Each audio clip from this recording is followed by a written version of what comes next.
ইউনূস আলাইহিস সালামকে যখন আল্লাহ পাক পরীক্ষার মুখোমুখি করে দিলেন, সাগরের বুকে তিনি ঝাঁপ দিলেন, আর একটি মাছ তাকে গিলে খাওয়ার জন্য হা করলেন, মাছের মুখের ভিতরে চলে গেলেন, বুকের কাছে বেঁধে গেলেন।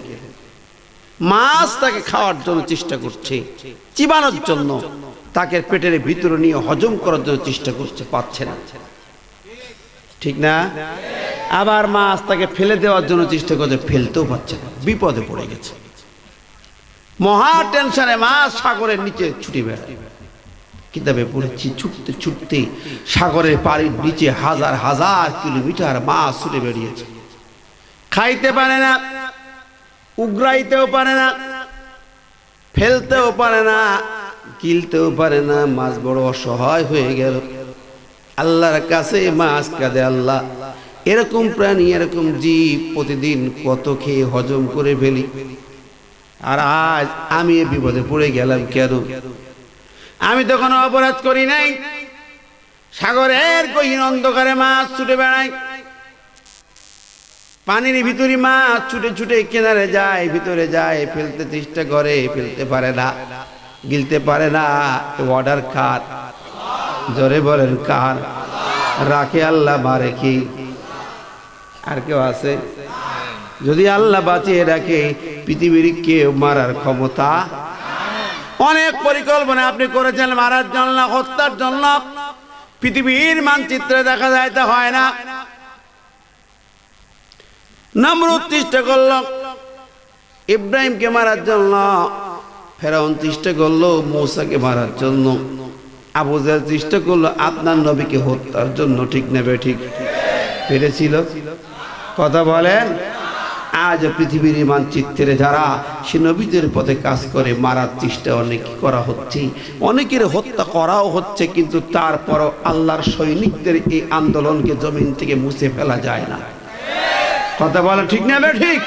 কখনো সম্ভব নয়।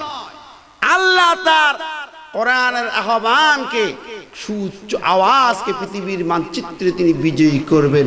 মুখের ফুৎকার দিয়া সে আল্লাহর নূরকে কখনো নেভানো সম্ভব। আল্লাহ বলেন, ইউরিদুনা লিইউতফিউ নূরাল্লাহি বিআফওয়াহিহিম আল্লাহু মুতিম্মু নূরিহি ওয়ালাউ কারিহাল কাফিরুন। ওরা চায় মুখের ফুৎকার দিয়া আল্লাহর নূরকে নিভাতে যায়, কিন্তু আল্লাহ তার নূর কি দুনিয়ার জমিনে মানবতার সামনে বিজয়ী করতে চান। যদিও কাফেরদের কলিজা জ্বলে যাক না কেন, তা বন্ধ করতে পারবে না। কার ঘোষণা? মাছ চেষ্টা করল তার নবীকে গিলে খাওয়ার জন্য।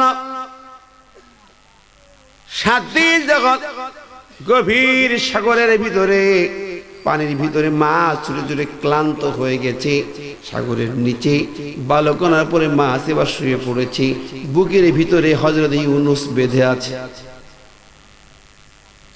পেটে যায় না, হজম হয় না, ফেলতে পারলো না। 7 দিন চলে গেল।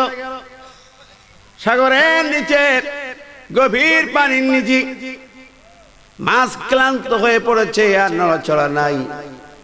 আল্লাহ পাক তখন তার নবীকে ডেকে জিজ্ঞেস করে, নবী ও ইউনূস, এখন তুমি কোথায় বলতে পারো নাকি?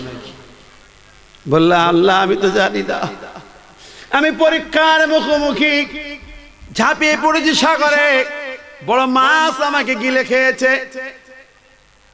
এতটুকুন জানি, আর জানি না। বেঁচে আছি ধুকে ধুকে, শুধু তোমার নাম জপি জবানে, আর কিছু জানি না। আল্লাহ আমি তো আর কিছুই বুঝি না, কোথায় আছি তাও তো জানি না। আল্লাহ পাক বলেন, ও ইউনূস, এখন তুমি 12,000 ফুট পানির নিচে, সাগরের নিচে আছো। কার শান? হায় ইউনূস, তখন আল্লাহ নাম জপে, আল্লাহ তোমার প্রশংসা কেমনে আদায় করব? এই জায়গায় 7 দিন পরবর্তী আরো দিনগুলো মিলে 40 দিন তাকে পানির ভিতরে এভাবে রেখে দিয়েছিলেন, ঠিক না ঠিক? কে রাখলেন? নবী ইউনূস। তখন আল্লাহ আল্লাহ আর কারো কাছে মাথা নত করার সুযোগ তো নাই।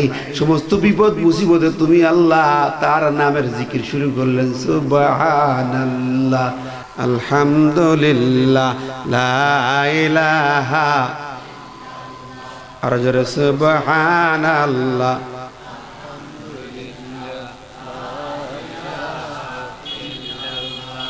সুবহানাল্লাহ আলহামদুলিল্লাহ লা ইলাহা ইল্লাল্লাহু মুহাম্মাদুর রাসূলুল্লাহ। হযরত ইউনূস আল্লাহর নাম জপতেছেন। আল্লাহ নবী, এখানে তুমি কেমন আছো? বলে আল্লাহ আলহামদুলিল্লাহ ভালো আছি। আপনি আমি তো সেখানে শেষ হয়ে যাব, ঠিক কিনা? এরকম বিপদ তো জীবনে আসে না। সামান্য যদি একটুখানি গ্রেফতার হয় তাই তো জান বাঁচে না, ঠিক না বে ঠিক?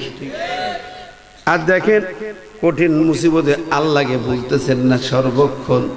আল্লাহ বলে ইউনূস একটুখানি খেয়াল করো দেখি, যেখানেই তুমি আছো ওর চতুর্পার্শ্বে ওখানেই কোনো আওয়াজ তুমি শুনতে পাও নাকি, কোনো শব্দ আছে নাকি কানে? হযরত ইউনূস বলে আল্লাহ আমি তো শুধু তোমার নাম জপি, আর কিছু জানি না। সামান্য সময় বলে তুমি একটুখানি জবানটা বন্ধ করে শুনতে পাও কি? দেখি একটা ছোট্ট আওয়াজ শোনা যায়। ওই সাগরের নিচে বালুকণার ভিতর থেকে যেন একটা আওয়াজ আসতেছে, চিউ চিউ করে, ছোট্ট প্রাণীর আওয়াজ। কি আওয়াজ আসি? ও নবী কিসের আওয়াজ? বলে আল্লাহ এটা ছোট্ট প্রাণী, সেজন্য তোমাকে ডাকতেছে। এ কঠিন ভাবে সাগরের বালুকণার মধ্যে ছোট্ট করে তোমার নাম জপি, আল্লাহ আল্লাহ ডাকি। এই ডাক তুমি কি শুনতে পাও রে মাহবুব? আল্লাহ নবী রে তুমি কি জানো সে কি শৈবালের নিচে একটা বালুকণার নিচে চাপা পড়েছে আমার ক্ষুদ্র প্রাণী। এটা বালুকণার নিচে চাপা পড়া, তাহলে কত ছোট প্রাণী। এই ছোট্ট প্রাণী বালুকণার নিচে চাপা পড়ে সে আমাকে ডাকতেছে, আল্লাহ ওগো মালিক তুমি আমাকে উদ্ধার করো।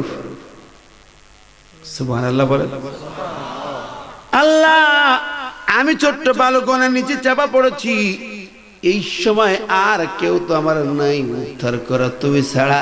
তুমি মালিক, তুমি খালেক, তুমি সব, তুমি আমাকে বাঁচাও, তুমি আমাকে বালুকণার নিচ থেকে উদ্ধার করো। জোরে বলুন সুবহানাল্লাহ। বিপদে মুসিবতে ডাকতে হবে কার? সর্বক্ষণে ডাকবো কার? সবসময় প্রশংসা করবো কার? আমরা প্রশংসা করি কার? আল্লাহ প্রশংসা জবানে হয় না। আল্লাহ শিখাইছেন আলহামদুলিল্লাহি রাব্বিল আলামিন। সূরা ফাতিহার প্রথম আয়াত, ঠিক নেবে ঠিক? প্রশংসা সবই কেবল তোমারি, প্রশংসা সবই কেবল তোমারি রাব্বুল আলামিন। দয়ালু মেহেরবান করুণায় পুরান, দয়ালু মেহেরবান করুণায় পুরান, আর কেহ নাই তুমি মালিক শেষ বিচারের দিন, শেষ বিচারের দিন। প্রশংসা হবে কার? আমার দেশে প্রশংসা করে কার? জনগণ প্রশংসা করেন নেতা, ঠিক না বেঠিক? জনগণ প্রশংসা করে কার? পাবলিক বলে আরে অমুক ভাইয়ের চরিত্র ফুলের মতন পবিত্র। দেখা যায় নামাজ নেই একক্ত, মদ গজা পাঁচক্ত, শয়তানের ভক্ত, তার বলে চরিত্র ফুলের মতন পবিত্র। গাজার গন্ধে তার পাশে যাওয়া যায়, ঠিক না? খাওয়া পাবলিক সে নেতা আর প্রশংসায় ব্যস্ত। ও ভাইরা আমার কথা মাইন্ড করছেন নাকি? আবার দেখেন এভাবে যদি একের পর এক বিভিন্ন ভাবে চান, শ্রোতারা বক্তার প্রশংসা করে, মুসল্লিরা ইমামের প্রশংসা করে। চায়ের দোকানে যাবেন সমাজের দেশের বিভিন্ন প্রশংসা, অমুক আরে নেতা কেটে জোড়া লাগায়, এই পারে ওই পারে সেই পারে, আল্লাহর নাম মুখে নেয় না। ঠিক নেবে ঠিক, সব সময় আল্লাহর নাম থাকার কথা মুসলমানের জবান।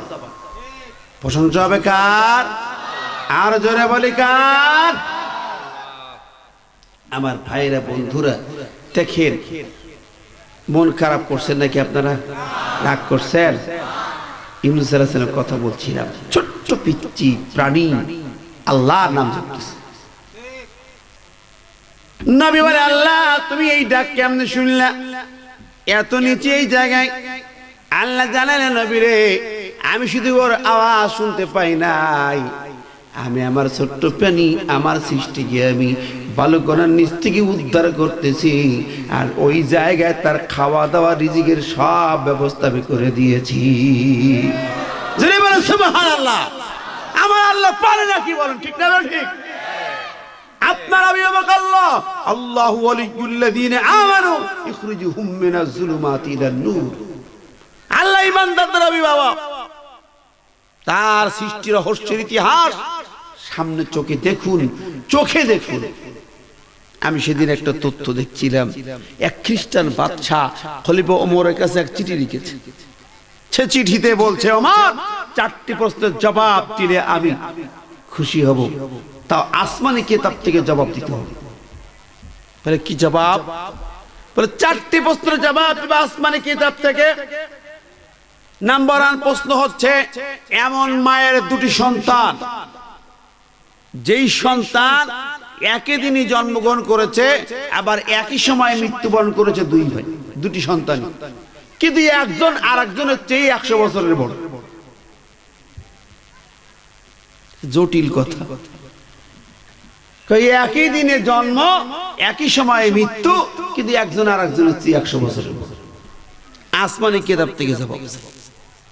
দ্বিতীয় প্রশ্ন করেছে, এই পৃথিবীর এমন একটা ভূখণ্ড, জমিন, মাটি কোথায় যেখানে সূর্যের আলো মাত্র একদিন পড়েছে, আর কখনো পৃথিবী থাকলে কোটি কোটি বছর থাকলেও সূর্যের আলো ওই ভূখণ্ডে যাবে, সেই জমিনটা কোথায়? এই পৃথিবীতে, অন্য গ্রহে না। আসমানে কিতাব দিয়ে বলো। ওমর তো চিন্তায় পড়ছে, প্রশ্ন পড়ে আর ভাবে বলি। তৃতীয় প্রশ্ন করলো, এমন একটা কবরের কথা বলো, যেই কবর তার কবরবাসীকে নিয়ে দীর্ঘদিন অবস্থান করেছে, তাকে নিয়ে ঘুরে ঘুরে বেরিয়েছে, ভ্রমণ করিয়েছে, আবার কবরবাসী কবর থেকে উঠিয়েছে, পৃথিবীতে অনেকদিন জীবনযাপন করেছে। সেই কবর কোনটা, কবরবাসী কি? আসমানি কিতাব দিয়ে। আমার ভাইরা, আমি তো প্রশ্নগুলো চিন্তা করি এখন। চতুর্থ প্রশ্ন করেছে, জটিল আরেকটি প্রশ্ন। প্রিয় বন্ধুরা আমার, এমন একটি দেশ, এক সেখানে মানুষ বাস করছে, কিন্তু শ্বাস নিঃশ্বাস নিতে পারবে না, বিনা নিঃশ্বাসে মানুষ সেখানে বেঁচে থাকে কিভাবে? সে কোন দেশ? এই প্রশ্নগুলা পেয়ে আমি আজকে একটু আগে একটা কথা বলেছি, তো এই প্রশ্নের মধ্যে একটা প্রশ্নের জবাব সেখানে আছে, তাই আমি কথাটা তুললাম। বলুন তো, সমস্ত এরকম বিষয়, জটিল জটিল সৃষ্টি, আসমান জমিন তামাম সৃষ্টি জাহানের বিশাল মাখলুকাত কার? তিনি পারেন নাকি? কথা বলেন। তিনি পারেন না এমন কিছু আছেন? ফাআলুল লিমা ইউরিদ, তিনি যা ইচ্ছা তাই করার ক্ষমতা রাখেন কি রাখেন না? আপনি বাহাদুরি করে তিনি ইন্না বাচ্চা রাব্বিকা লাশাদীদ, আল্লাহর ধরা পাকড়াও কঠিন। তিনি যদি পাকড়াও করেন তখন তোমাকে নাস্তানাবুদ করে চিহ্ন ভিন্ন করে ছেড়ে দেবেন, রিহাই তুমি পাবে না। কথা বলে ঠিক নেবে ঠিক? প্রিয় বন্ধুরা আমার, আমি সেই দিকে লম্বা দৃষ্টি আকর্ষণ না করে বলবো, এই জমিনে বসে আছেন কার জায়গা? এই জমিওয়ালা আবার রাগ না করুক, হুজুরের জায়গাটা আবার, এই জমিন কার? আল্লাহর। আবার যদি এখন ডাক পড়ে এই জমিনের নিচে যেতে হবে কি হবে না?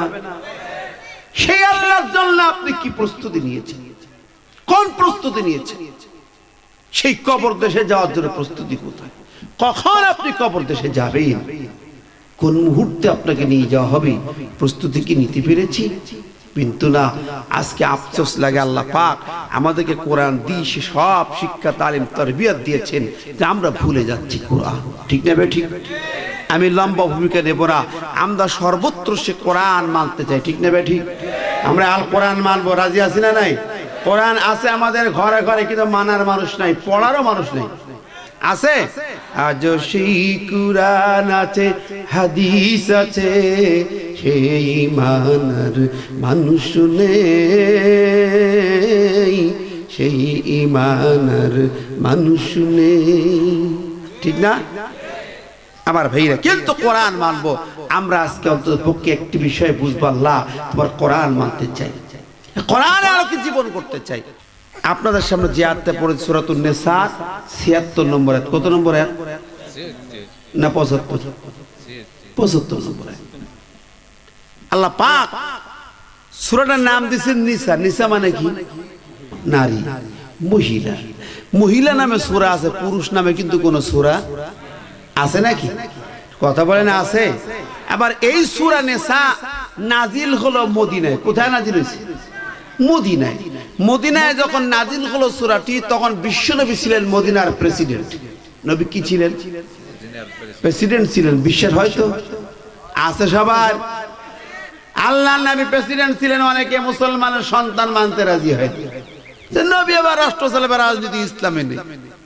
আমার দেশে তো রাজনীতির কথা বললেই কারো কারো কলেজের ভিতরে শুকিয়ে যায়। ঠিক না বে ঠিক?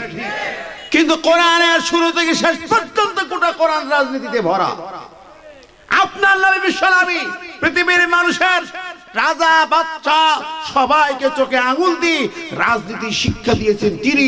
রাজনীতির মূল শিক্ষাগুরু বিশ্বনবী মুহাম্মদ রাসূলুল্লাহ। ঠিক কিনা বলেন? অথচ আমার দেশের মুসলমান, অনেক মুসলমান বলে না কোরআন শুনবো, কিন্তু রাজনীতির মধ্যে দিনকাল খারাপ হবে। রাজনীতি বাদ দিয়া আপনি চলতে পারবেন? কথা বলেন, ভালো করে খেয়াল করেন। যদি আপনার দেশে 24 ঘন্টার জন্য সরকার না থাকে, এই দেশে অবস্থা কি হবে? মানুষ থাকবে, রক্তের সাগর বইয়ে যাবে। ঠিক না ঠিক? 24 ঘন্টার জন্য যদি সরকার না থাকে, রাষ্ট্র পরিচালনার লোকজন না থাকে, তাহলে এই তাম বিশ্বজাহান, শুধু বাংলাদেশ নয়, তাম পৃথিবী, গোটা পৃথিবী, গোটা গ্রহ নক্ষত্র, সব রাজ্যগুলো পরিচালনার জন্য একজন রাজা আছে না? কে সেই রাজা? কুলিল্লাহুম্মা মালিকাল মুলক তুতিল মুলকা মান তাশা। তামাম রাজ্যের রাজা আল্লাহ। তিনি দিয়েছেন রাজ্য ক্ষমতা মানুষকে। কি বলেন? ঠিক নেবে ঠিক? আবার যখন মনে করবেন গলা ধাক্কা দিয়ে তার হাত থেকে রাজ্য কেড়ে নেবেন, আল্লাহ। আমার ভাইরা, বিশ্বনবী মদিনার প্রেসিডেন্ট থেকে গেলেন, সূরাতুন নিসা নাজিল হয়। নারী সমাজের কল্যাণ অকল্যাণ সব ভালো ভালো কথায় সূরায় আছে না নাই?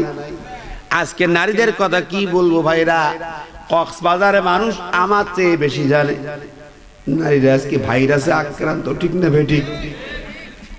বিজয়ের মাস, ডিসেম্বর মাস, স্বাধীনতার মাস, স্বাধীন বাংলার বিজয়ের মাসে এমন দৃশ্য দেখে কলিজা ফেটে যায়।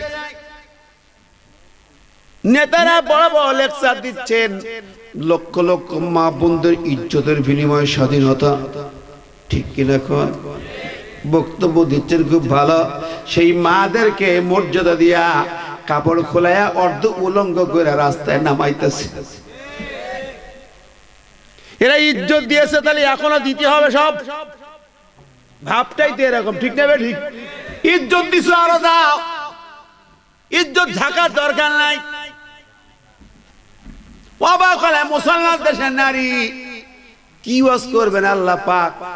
ওয়াজ শুরায় লক্ষ লক্ষ হুজুররা তো ওয়াজ করলো নারীদের, মায়েরা পর্দা মানো, ভালো থাকো। রুউসুহুন্না কাসনিমাতিল বুখতিল মাইলা লা ইয়াদখুলনাল জান্নাহ। যেই নারী মাথার চুল পর পুরুষকে দেখায়, ওই নারী আল্লাহর জান্নাতে যাবে না। ঠিক না বেঠিক? এই ওয়াজ আমাদের নারী সমাজ জানে কি জানে না? আল্লাহ ওয়াজ শুনাইলেন কোরআনে, وقرنا في بيوتكن ولا تبرجنا تبرج الجاهلية الأولى। আল্লাহ বলেন নারীরা ঘরে অবস্থান করো, রাজপথে বের হয় না। যদি বের হও অসভ্য বর্বরদের মতো বেপরদায় রাস্তাঘাটে চলতে পারবে না। ও বন্ধুরা, কিন্তু বলুন দেখি আমাদের ওয়াজ সব যায় কোথায়? স্বাধীন বাংলাদেশের কথা বলছিলাম, আজকে কেন বললাম কেউ কেউ রাগ করতে পারেন। একটি উদাহরণ নেন, যেই দেশের লক্ষ লক্ষ মা বোনদের ইজ্জতের বিনিময়ের স্বাধীনতা। আমি যদি প্রশ্ন করি ওই নেতাদের কাছে, আজকে সেই দেশের রাজপথে আমার মা বোনদের ইজ্জত হারাতে হয় কেন? ঠিক কিনা এখন? সেই দেশের নারীরা ধর্ষিত হয় কেন? লাঞ্ছিত হয় কেন? নির্যাতিত হয় কেন? এসিড দগ্ধিত হয় কেন? আমার দেশের নেতারা কি জবাব দেবেন? কেন মার খায়? কেন ধর্ষিত হয়? বিচার নাই। কেমনে বিচার হয়? আমরা দেখলাম জাহাঙ্গীরনগর বিশ্ববিদ্যালয়ের একটি উদাহরণ দিয়ে যাই। একটি তরুণ যুবক ছেলে জসিমউদ্দিন মানিক 100 মেয়েকে ধর্ষণ করলো, প্রকাশ্য মিছিল করলো। যেদিন তার ধর্ষণের সংখ্যা 100 পূর্ণ হলো, সেদিন সে মিছিল করলো বিশ্ববিদ্যালয় ক্যাম্পাস, যে আমি সেঞ্চুরি করেছি, 100 মেয়েকে ধর্ষণ করেছি, আনন্দ করছে। ওর আনন্দ দেখে ইবলিস তো পালাইছে। এ যা করছে তাতে ইবলিস লাগবে না? আর আমার দেশের লোকজন আমরা কেমন? আমাদের কিছু ভাইরা করলো কি, তার গলায় দিল ফুলের মালা, মুখে দিল রসগোল্লা। খুব ভালো ছেলে, দামি ছেলে, সোনার ছেলে। কোথায় গেছে জাতি? এই ছেলের আমার প্রশ্ন, এদেশের নেতা নেতৃবৃন্দের কাছে আমার দৃষ্টি আকর্ষণ এবং প্রশ্ন, যে দেশের লক্ষ লক্ষ মা বোনদের ইজ্জতের বিনিময়ে স্বাধীনতা, সেই দেশের বুকের পরে প্রকাশ্য দেবালকে বিশ্ববিদ্যালয় ক্যাম্পাসে এক সোনার ছেলে 100 মেয়েকে ধর্ষণ করে মিছিল করলো। তার গলায় কিভাবে ফুলের মালা, আর মুখে যায় রসগোল্লা। হইল না মামলা, খাটলো না জেল। তাহলে সেই দেশের স্বাধীনতায় মা বোনদের ইজ্জতের কি মূল্য দেওয়া হয়েছে? কথা বলেন ঠিক না ঠিক? পক্ষান্তরে দেখি ধর্ষণের মামলা হয় একজন আল্লাহর ওলির নামে, যে আল্লাহর ওলি কণ্ঠের কোরআন দিয়া পৃথিবীর লক্ষ লক্ষ কোটি নারীকে ইসলাম শিখিয়েছেন, পর্দা শিখিয়েছেন। কথা বলেন ঠিক না ঠিক? যে আল্লাহর ওলি এই জমিনে লক্ষ কোটি নারীকে ইসলাম শিখালেন, পর্দা শিখালেন, সেই আল্লাহর ওলির নামে ধর্ষণের মামলা দিও, খুনের মামলা দিও, হত্যার মামলা দিও, জেলখানায় তাকে কষ্ট দেওয়া হয়। বন্ধুরা আমার, কি ওয়াজ নসিহত করবেন বলুন দেখি? পর্দার কি ওয়াজ করবেন নারী সমাজের? সূরা নিসা থেকে কথা বলতেছি, কি ওয়াজ করব? আমরা লক্ষ লক্ষ আলেম, লক্ষ লক্ষ মসজিদের ইমাম ওয়াজ নসিহত করলাম, কাজে লাগছে? কেন লাগে না? আর একটা উদাহরণ দেই। নাটোর জেলার, নাটোর শহরের সরকারি কলেজের প্রিন্সিপাল অধ্যক্ষ মোজাম্মেল হক, উনি প্রিন্সিপাল হয়ে চিন্তা করলেন, তাই তো আমি যখন প্রিন্সিপাল, এই কলেজের ছাত্র ছাত্রী তাদেরকে তো দেখাশোনা করা দায় দায়িত্ব জবাব দিতে আমার আছে। হাদিস আছে, আর দায়ুস লা ইয়াদখুলুল জান্নাহ, দায়ুস জান্নাতে প্রবেশ করবে না। আর দায়ুস কারা? দায়ুস কাকে বলা হয়? দায়ুস তো হচ্ছে, আমরা বলি সব নারীদেরকে বেপরদায় চলে যে নারী, সেই নারী দায়ুস। আসলে কি তাই না? ওই নারীদেরকে বেপরদায় যারা রাখে তারা হলো দায়ুস। কারণ লা ইয়াদখুলু মুযাক্কারের সিগা, আরবি ভাষা জ্ঞান যাদের আছে, পুংলিঙ্গের ভার্ব হচ্ছে লা ইয়াদখুলু, কাজী ওই দায়ুস নারী নয়। একটা পরিবারের একটা মেয়েকে চিন্তা করুন, বেকনে মেয়ে জন্মের পরে সে থাকে বাবার দায় দায়িত্বে থাকে, বিয়ে হয়ে গেলে স্বামীর দায়িত্বে চলে যায়, ঠিক না ঠিক? কারো না কারো অধীনে তো আছি। জন্ম থেকে বাবা যদি তার পর্দা না দেয়, বিয়ের পরে স্বামী যদি পর্দায় না রাখে, তাই হলো ওই বাবা, তাই হলো ওই স্বামী। কথা বলেন ঠিক না ঠিক? ও বন্ধুরা আমার, আজ আমরা ধুকে ধুকে কান্নাকাটি করি, সন্তান যখন বড় হয় তখন কান্নাকাটি করি, ছোট্টবেলায় হিসাব করি না। প্রিয় হাজিরিন, অসংখ্য দেখছি, অসংখ্য মানুষ দেখছি বিমানে উঠে যখন কক্সবাজারে আসতেছে দেখলাম স্বামী স্ত্রী সবার পরিবার বাচ্চাদের নিয়ে আসতেছে, বড় বড় মেয়ে বাবার সঙ্গে জিন্সের 3/4 প্যান্ট পরে হাফ গেঞ্জি পরে সি বিচে ঘুরে বেড়াচ্ছে, কক্সবাজারে ঘুরে বেড়াচ্ছে বাবার সাথে, বাবা মার সাথে। মা আছে দেখলাম মাথায় কাপড় আছে মায়ের, আর মেয়ে হলো উলঙ্গ, অর্ধ উলঙ্গ। আচ্ছা বলেন তো, অবাক হলাম, 60 বছরের বুড়ি পর্দা করে বোরকা পরে রাস্তায় যাচ্ছে, 16 বছরের ছুরি, ওর মাথায় কাপড় নেই, গায়ে হাফ জামা জিন্সের প্যান্ট। আচ্ছা পর্দা দরকার কি বুড়ির, না পর্দা দরকার ওই ছুরির? ছুরি বোঝেন তো, আমাকে এলাকার একটা ভাষা ছুরি মানে সেরি, ওই ছোট। পর্দা দরকার কার? দিল কার? হায় রে কপাল, বুড়ির দিকে কেউ তাকাবে না, সেই বুড়ির দেব, বুড়ি পরে বোরকা। আর ভাইয়া 16 বছরের ষোড়শী যুবতী, যার দিকে পুরুষ যুবক ছেলেরা শয়তানি করে বদমাই করে ঢিল মারবে, তার দিল না পর্দা। রাস্তার ধারে আপনি গাছ লাগাইলেন, কি জমিনে আম গাছের চারা লাগাইলেন, ছোট ছোট আমের চারা দিলেন, বলুন তো ওই চারা গাছ লাগানোর পরে কি করতে হয়?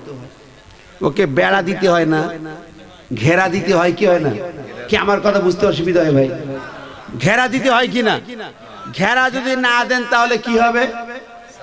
ছাগলে খাবে পাতা, গরু তো খাবে ডগা, ঠিক না ভাই? ঠিক। আচ্ছা যে আম গাছটা বড় হয়েছে ওই গাছে কি ঘেরা দেয়া লাগে? যে গাছ ফল দেয় বুড়ো হয়ে গেলে ঘেরা দেয়া? ছোটটারে আমরা এই ছোটটারে ঘেরা দিই, ঠিক না ভাই? ঠিক। পিরায় পরিবারে এই দশা, এই বাবা মাগুলো আগে জাহান্নামে যাবে, ঠিক না ভাই? ঠিক। বুড়া হয়ে কাঁদবেন, কোনো কাজে লাগবে না, এখন সোজা হন। এরা দায়ুস আমার ভাইরা, আমি কথা কি লম্ব করে ফেললাম, রাগ করছেন? বাবা মা শোনেন, পর্দা মেয়েদেরকে বিবিদেরকে পর্দায় রাখতে হবে, সংসারে দায়িত্ব আপনার, আপনি দায়িত্ব পালন করুন। আজকে আমরা সারা ময়দানে যদি নাকি বাড়িতে, আপনার উদাহরণ দিয়ে আমার উস্তাদ বলতেন, জামাই আসবে শ্বশুর বাড়ি, শাশুড়ি বড় মাছ রান্না করছে, বড় মাছের মাথা ভাজছে, বিশাল মাছ, কুড়াল মাছ, কে মাছ, ইলিশ মাছ, বড় মাছের মাথা ভাজা রাখছে, ডাইনিং টেবিলে সাজিয়ে রাখছে, মাছের মাথা ঢাকা হয় না। শাশুড়ি নামাজ পড়ে দোয়া করে, আল্লাহ জামাই আসবে কখন, দোয়া করে আল্লাহ সহি সালামত নিয়ে আসো। মিস্টার ক্যাট, মিস্টার বিড়াল, ও কি বসে আছে নাকি? ও লাভ দিয়া পড়ছে, মাথা খায়, কাটা খায়, প্রাণ ভরে চিবায়, আর বলে শাশুড়ি রে দোয়া একটু লম্বা কর, কাটাগুলো খেয়ে মজা করি শেষ করি, ঠিক না ভাই? ঠিক। ওকে রাখবে কাটা তো খাইয়া সাবার করবে, ঠিক না? রক্ষা করতে হলে কি করতে হবে? ওই মাছটাকে ঢেকে রাখতে হবে, ঢাকনা দিতে হবে, ঠিক না ভাই? ঠিক। শুধু ঢাকনা দিলে হবে না, আজকাল প্লাস্টিকের ঢাকনা বাকনা উঠছে, শুধু এরকম ঢাকনা দেন, বিড়াল মুখ দিয়ে ঢাকনা সরাইও খাইতে পারে। ঢাকনা দেওয়ার পরে আবার দিতে হবে চাপ না, ঠিক না ভাই? ঠিক। ঢাকনাও দেবেন, চাপ নাও দেবেন। আপনার মেয়েকে শুধু পর্দা দিলে হবে না, পর্দা দেওয়ার পরে আবার চাপ না দেন। স্কুলে যায়, কলেজে যায়, স্মার্টফোন দিয়েছেন, আরে 45,000 টাকা দাম, 70,000 টাকা দাম আইফোন দিয়েছেন, ক্লাস 7-8 ভাইয়া ল্যাপটপ কিনে দিচ্ছেন, ও কি করে তাকে একটু খোঁজ নেন। স্কুলে কলেজে দিয়েও নিরাপত্তা নাই, সেখানে দিয়ে আসতে হবে, আজকাল আবার নিয়ে আসতে হবে, ঠিক নেবে? ঠিক। তাই পর্দাও দেবেন, আবার দেখাশোনা তত্ত্বাবধান করে চাপ না দেবেন, ঠিক নেবে? ঠিক। বাবারা যারা আছেন, মায়েরা শোনেন, সন্তান কিন্তু বিরাট দায় দায়িত্বের ব্যাপার। শুধু সন্তান আপনার খেদমত করবে এটা নয়, আগে সন্তানকে তৈরি করুন, ইসলামের রঙে রঙিন করুন। আপনার আমার এই জমিনে স্কুল কলেজ ইউনিভার্সিটি গুলোতে লেখাপড়ার সন্তান দিয়া, কোরআন নাই যেখানে আমরা সন্তান দেই সেখানে, ঠিক না ভাই ঠিক? হাদিস নেই যেখানে পোলাপান লেখাপড়া করে সব শিখানে। শিখবে কি? ছোট্টবেলা থেকে কি শিখতেছে? হাট্টি মাটি টিম, তারা মাঠে পড়ে ডিম, তাদের খাড়া দুটো শিং, তারা হাট্টি মাটি টিম। এই শিখা শিখাইয়া দুইটা শিং কপালে গজায়, একটা শিং দিয়ে মা বাতের গুতায়, আর একটা শিং দিয়ে জঙ্গি সন্ত্রাসী হইয়া মানুষ মারতে শুরু করে। ঠিক না ঠিক? জন্তু জানোয়ার জন্ম হয় এই শিক্ষা। ঠিক না ঠিক? কোরআন নাই, ইসলাম নাই। প্রাইমারি স্কুলগুলোতে যান। আমি সেদিন এক প্রাইমারি স্কুল অফিসে আমাকে বসিয়েছে মাহফিল কমিটি। অফিসে বসার পরে অফিস ঘরের চারপাশে তাকায় দেখি বাঘ, সিংহ, ডাইনোসর, কত প্রাণী, কুত্তা, বিড়াল সব আছে। আমি গেলাম, বাসারে বাসা, এই জায়গা থেকে বের কর, আমি ভয় পাই। কয় হুজুর ওগুলো তো ছবি, ওই জায়গায় তো আল্লাহর গজব। বিশ্বনবীর হাদিস মিশকাতের 50 পাতার প্রথম লাইনের বর্ণনা, লা তাদখুলুল মালাইকাতু বাইতান ফিহি সূরাতুন কালবুন ওয়াজুনুবুন। ওই ঘরে আল্লাহর রহমতের ফেরেশতা প্রবেশ করে না যেই ঘরে ছবি ঝোলানো থাকে, যেই ঘরে কুত্তা থাকে। মুসলমানের ঘরে আজকাল ছবি আর ছবি। মুসলমান সাবধান, সন্তান ছোট্টবেলায় তাকে বাঘ কিনে দেয় বাজার থেকে, সিংহ কিনে দেয়, ভল্লুক কিনে দেয়, কুত্তা কিনে দেয়, বিড়াল কিনে দেয়, পোলাপান এটা নিয়ে খেলা করে। ঠিক না ঠিক? কেন? সাবধান, এই জাতীয় নয়। তোমার সন্তানকে ছোট্টবেলা থেকে শিখাও কোরআন, জবান খুলবে আর আগে শেখা কোরআন। আমার ভাইয়েরা, বাবা মার যেমন দায়িত্ব কোরআনের মাদ্রাসায়, কোরআনের স্কুলে সন্তান পড়ান, তেমনি স্কুল কলেজের যারা দায়িত্ব তাদেরও দায়িত্ব আছে না নাই? আমার সরকারের সমস্যা, আমরা বলি কোরআন দরকার, এরা বলে কোরআন চলবে না। লেখাপড়ার বই পুস্তকে কোরআন বন্ধ করা হয়েছে। প্রাইমারি স্কুলে যান, আপনার সন্তানকে ভর্তি করে দিয়ে কোরআন শেখানোর ব্যবস্থা কি আছে? কতক্ষণ আছে? কেন নাই? 90% মুসলমানদের কোরআন কেন নাই? সরকারি শিক্ষা স্কুল প্রতিষ্ঠান আমার দেশের, আপনার খাজনায়, আপনার ট্যাক্সে এই দেশ চলে। সেই মুসলমানের দেশে, ওলি আউলিয়ার দেশে, নবী প্রেমিক জনতার দেশে কি শিক্ষা যে একটু ভালো করে যেই দেখেন। ক্লাস 1 থেকে দেখেন, বাংলা আছে, ইংলিশ আছে, অঙ্ক আছে, বিজ্ঞান আছে, সমাজ আছে, চারু কারো আঁকা বাঁকার বই আছে, কিন্তু কোরআন শেখানোর কোনো ব্যবস্থা ওই স্কুলে নাই। আছে? কেন নাই? কোরআন কেন নাই সিলেবাস? যারা দায়িত্বশীল শ্রোতা মণ্ডলী ভালো করে শুনুন, কোরআনের প্রথম ওহী হচ্ছে তাফসীর মাহফিল, যেহেতু যুবকেরা আয়োজন করেছেন, শুনতে হবে। প্রথম ওহী হলো ইকরা বিসমি রাব্বিকাল্লাযী খলাক। 1 নম্বর সিলেবাস হলো কোরআন, পড়তে হবে কোরআন। স্কুলে যান, কলেজে যান, ইউনিভার্সিটি, যদি আজকে কোরআন থাকতো সিলেবাসের 1 নম্বর বই, কোরআন যদি একটা সাবজেক্ট থাকতো, আপনার যুব সমাজ ধ্বংস হতো না, আপনার সন্তান নষ্ট হতো না। ভাইরা আমার, তা তো নাই। উপরন্তু নারীদেরকে বেলাল্লা বেহায়াপনা ছেড়ে দেওয়া হয়েছে। আমি কথা লম্বা করতেছি না। নাটোর কলেজের প্রিন্সিপাল চিন্তা করলেন, আদ্দা ইউসুল আয়াতগুলো জান না, আমি প্রিন্সিপাল, আমার কলেজে মেয়েরা বেপরদায় আসে, আমি তো দায়ুস হয়ে যাব।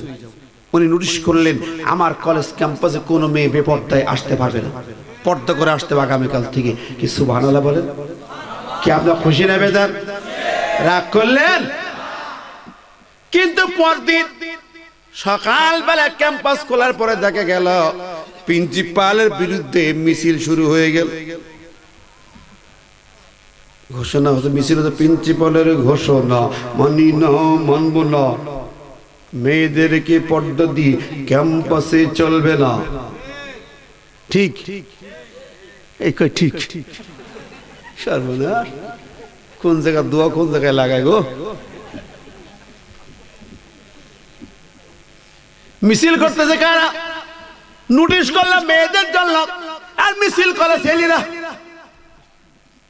নোটিশ করলো মেয়েদের জন্য, মেয়েদের পর্দার জন্য, আর মিছিল করতে ছেলেরা। ঠিক না? বান্দর কারা? মেয়েদেরকে এই অর্ধ উলঙ্গ করে রাজপথে নামিয়েছে কারা? মেয়েদের ইজ্জত দুটি পুটি খায় এই বানরের জাত যুব সমাজ, পুরুষেরাই। ঠিক না? ঠিক। কে রাগ করছেন আমার কথা? প্রিন্সিপালের মিছিল শুধু হলো না, তার বিরুদ্ধে মামলা হলো। প্রিন্সিপালের চাকরি সাসপেন্ড হলো, চলে গেল প্রিন্সিপাল, মামলা চলে গেল হাইকোর্টে। হাইকোর্ট থেকে অর্ডার হলো মেয়েদেরকে বোরকা পরতে, পর্দা করতে বাধ্য করা যাবে না। ভাইরা আমার, বন্ধুরা আমার, একটিবার হিসাব করুন। আমরা সারা রাত দিন গলা ফাটা চেঁচায়া চেঁচায়া গ্রাম গঞ্জে পর্দার ওয়াজ করছি, আর হাইকোর্ট থেকে শুরু করে আবার সরকার বলছে সিসিং ফাঁক। কথা কি ঠিক? জোরে বলেন। আজকের কক্সবাজারে হাজার হাজার পুলিশ, বিজিবি, আর্মি আছে।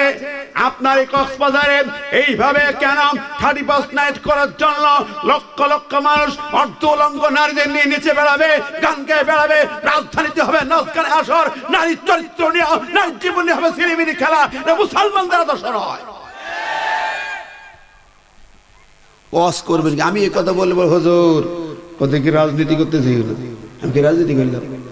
পর্দা কার আইন? আবার এই সরকার আইন বানাইছে ইফটিজিং বন্ধ করো।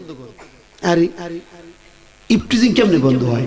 মেয়েদেরকে বলছো বোরকা পরা যাবে না, তারা যাবে মাথা আলগা কইরা, শরীর আলগা কইরা, পিঠির দিক দেখলে মনে হয় সব ফুটবল খেলার মাঠ। আর সামনে যা সাজগোজ, তাতে শঙ্কুনি ফেল, বান্দর ফেল। এইগুলো বন্ধ করবো না। ইফটিজিং বন্ধ হবে কি দিয়া? আল্লাহ বলছে ইফটিজিং বন্ধ হবে কোরআনে। আবার বিধওয়ালা তাবার রোজনা তাবার রুজাল জাহিলিয়াতিল উলা, নারী বেপর্দায় বেড়াবে না। ইফটিজিং বন্ধের জন্য পুলিশকে কষ্ট করা লাগবে না। ঠিক নেবে? ঠিক। আল্লাহ ইফটিজিং বন্ধের জন্য, নারীর হেফাজতের জন্য দিয়েছেন পর্দার আইন। এই আইনটা থাকবে কোথায়? কোন জায়গায়? চরেগণ ঠিক নেবে? ঠিক। এই কোরআনে আইন থাকতে হবে পার্লামেন্টে, ঠিক কিনা? আজকে যদি গভর্নমেন্ট ঘোষণা করে পর্দার আইন জারি করা হলো, কোন নারী বেপর্দায় রাস্তায় বের হবে না, আল্লাহর কসম করে বলি একটা নারীও বেপর্দায় রাস্তায় বের হতে সাহস পাবে না। আইন যেখানে রাখা দরকার সেখানে না রেখা আমরা মৌলবীরা আপনাদের নিয়া মিলাদের আয়োজন করি, সুমা খেয়ে বেড়াচ্ছি। খুব ভালো। আল্লাহ কোরআন খতম করেছি, মাফ করে দাও, আমিন। ঠিক না? ঠিক। জাতি ধ্বংসের লাই। আমার সূরাতুন নিসার কথা লম্বা আলোচনা শেষ হবে না। দেখেন, আমি যে আয়াতটা পড়েছি মদিনায় নাজিল হলো কখন? বদর যুদ্ধের পূর্বে, যখন মদিনার বুকে মানুষেরা আছেন, হিজরত করে এসেছেন মক্কা থেকে নবী এবং সাহাবীরা। ওই সময় মক্কায় কিছু ইমানদার ছিল, তারা দুর্বল ছিল, হিজরত করতে পারে নাই। মক্কার কাফেরদের কাছে নির্যাতনের মুখে পড়ে কষ্ট পায়, লাঞ্ছিত হচ্ছে, মার খাচ্ছে, রক্ত ঝরছে, নির্যাতিত হচ্ছে। ওদের করুণ কান্না আল্লাহর দরবারে কাঁদে, আল্লাহ তুমি আমাদেরকে বাঁচাও, উদ্ধার করো। এই সময় আল্লাহ রাব্বুল আলামিন তার প্রিয় হাবিব, তার নবীকে বলেন, নবীজি তোমার সাহাবীদেরকে শোনাও তোমাদের কি হলো। এখন তো যুদ্ধের জন্য প্রস্তুতি। ওই সময় ওই আয়াত নাজিল করে আল্লাহ বলেন, ওয়ামা লাকুম লা তুকাতিলুনা ফি সাবিলিল্লাহি ওয়াল মুস্তাদআফিনা মিনার রিজালি ওয়ান নিসাই والبلدان الذين يقولون ربنا أخرجنا من هذه القرية الظالم أهلها واجعل لنا من لدنك وليا واجعل لنا من لدنك نصيرا। আল্লাহ সময় নাজিল করলেন। এই আয়াতের প্রেক্ষাপট ভিন্ন, এদের তাফসীর খেয়াল করেন। যেই মানুষগুলো মক্কার কাফেরদের কাছে মাজলুম, নির্যাতিত হয়, রক্ত ঝরে, ওই মুসলমানদেরকে রক্ষার জন্য আল্লাহ পাক তাদেরকে অর্ডার করছেন যে তোমাদের কি হলো। জিজ্ঞাসা করছেন তোমাদের কি হলো, তোমরা কেন আল্লাহর রাস্তায় সংগ্রাম করো না? ওই মুস্তাদআফিনা নির্যাতিত দুর্বল নারী পুরুষ অসহায় শিশুরা যারা করুণ আর্তনাদ করে আল্লাহর কাছে কাঁদছে, আল্লাহ রব্বানা আখরিজনা মিন হাদিহিল কারিয়াতিজ জালিমা আহলুহা, এই জালিম জনপদ থেকে আমাদের বের করে নাও, আমাদের উদ্ধার করো আল্লাহ। আল্লাহ ওয়াজআল লানা মিন লাদুনকা ওয়ালিয়া ওয়াজআল লানা মিন লাদুনকা নাসিরা, আমাদের জন্য পাঠাও অভিভাবক, পাঠাও একজন সাহায্যকারী। জোরে বলুন সুবহানাল্লাহ। আজকের পৃথিবী বলেন এই মায়ানমার 10 লক্ষ মুসলমান আপনার কক্সবাজারে কেন? এখনো মায়ানমারের ভিতরে লক্ষ লক্ষ মুসলমান তারা মজলুম আছে না নাই? কতক্ষণ ওদের করুণ কান্না আল্লাহর কাছে এই আয়াত দিনে ভাসতে, আল্লাহ আমাদের উদ্ধার করো। আমার দেশের সরকার, আমার দেশের জনগণ, আমার দেশের প্রশাসন তাদের পাশে দাঁড়িয়েছে, জানাই তাদের অভিনন্দন। কিন্তু আমাদের সাথে সাথে দায়িত্ব কর্তব্য আছে না নাই? শুধু এখানেই নয়, ফিলিস্তিনে যান। ফিলিস্তিন যেখানে জেরুজালেম বাইতুল আকসা মুসলমানদের প্রথম কেবলা, আজকে ইহুদিদের হাতে ওই বাইতুল আকসা দখলে, মসজিদে তালা মারা, মুসলমানরা বাইতুল আকসায় নামাজ পড়তে পারে না। বাইতুল আকসা প্রথম কেবলা, বাইতুল মুকাদ্দাস এই জমিনের প্রথম কেবলা, নবীদের প্রথম কেবলা, আমার নবীর প্রথম কেবলা, সেই বাইতুল মুকাদ্দাস আজকে কেন ওদের কাছে, ইহুদিদের হাতে কেন তালাবদ্ধ কেন? সেখানে ফিলিস্তিনের জনগণ আকাশে ইহুদিরা বোমা মেরে মেরে অসংখ্য মানুষকে হত্যা করতেছে। ডোনাল্ড ট্রাম্প, আমেরিকার ট্রাম্প কার্ড মারিছে। তবে হ্যাঁ, আল্লাহ পাকের কাছে এই দোয়া মনে হয় মঞ্জুর হওয়ার পথে। এই যে আয়াত পড়লাম, ওয়াজআল লানা মিন লাদুনকা ওয়ালিয়া ওয়াজআল লানা মিন লাদুনকা নাসিরা, আল্লাহ গো একটা ওলি পাঠাও, একটা অভিভাবক পাঠাও। জাতিসংঘে বীর দর্বে ভাষণ দিলেন এরদোগান, তুরস্কের প্রেসিডেন্ট, ধন্যবাদ জানাবেন না? জানিয়েছে বিশ্বের মুসলমানরা জেগে ওঠো। জাতিসংঘে পরিষ্কার বলেছেন, ডোনাল্ড ট্রাম্প তোমার কথা প্রত্যাহার করো, সাধারণ অধিবেশনে পড়ে যায় ভোট দিয়ে দাও। এই মুসলমানদের জায়গা জেরুজালেম বাইতুল আকসা, এটা ইহুদের রাজধানী হবে না, মুসলমানদের রাজধানী হবে। ঠিক না? ঠিক। আল্লাহ শুকরিয়া, গত 22 তারিখের রিপোর্ট দেখলাম, ভোটাভুটিতে, জাতিসংঘের ভোটাভুটিতে 128 ভোট পড়ছে মুসলমানদের পক্ষে, আর 8 ভোট পড়ছে ডোনাল্ড ট্রাম্পের বিপক্ষে। আমেরিকার ট্রাম্প গাঁজাখোর, কেসাইলে ব্যবসায়ী, হারামখোর, সন্ত্রাসী, পৃথিবীর শ্রেষ্ঠ ডাকাত সন্ত্রাসী আমেরিকার ডোনাল্ড ট্রাম্প মুসলমানদের বাইতুল আকসা নিতে চায়। তার ভাঙার জবাব দিতে হবে। ওখানে পা ফেললে হাঁটুর মালা খুলে টুকটা টুকটা করে কুত্তার খাবার বানানোর পরিকল্পনা মুসলমানদের দিতে হবে।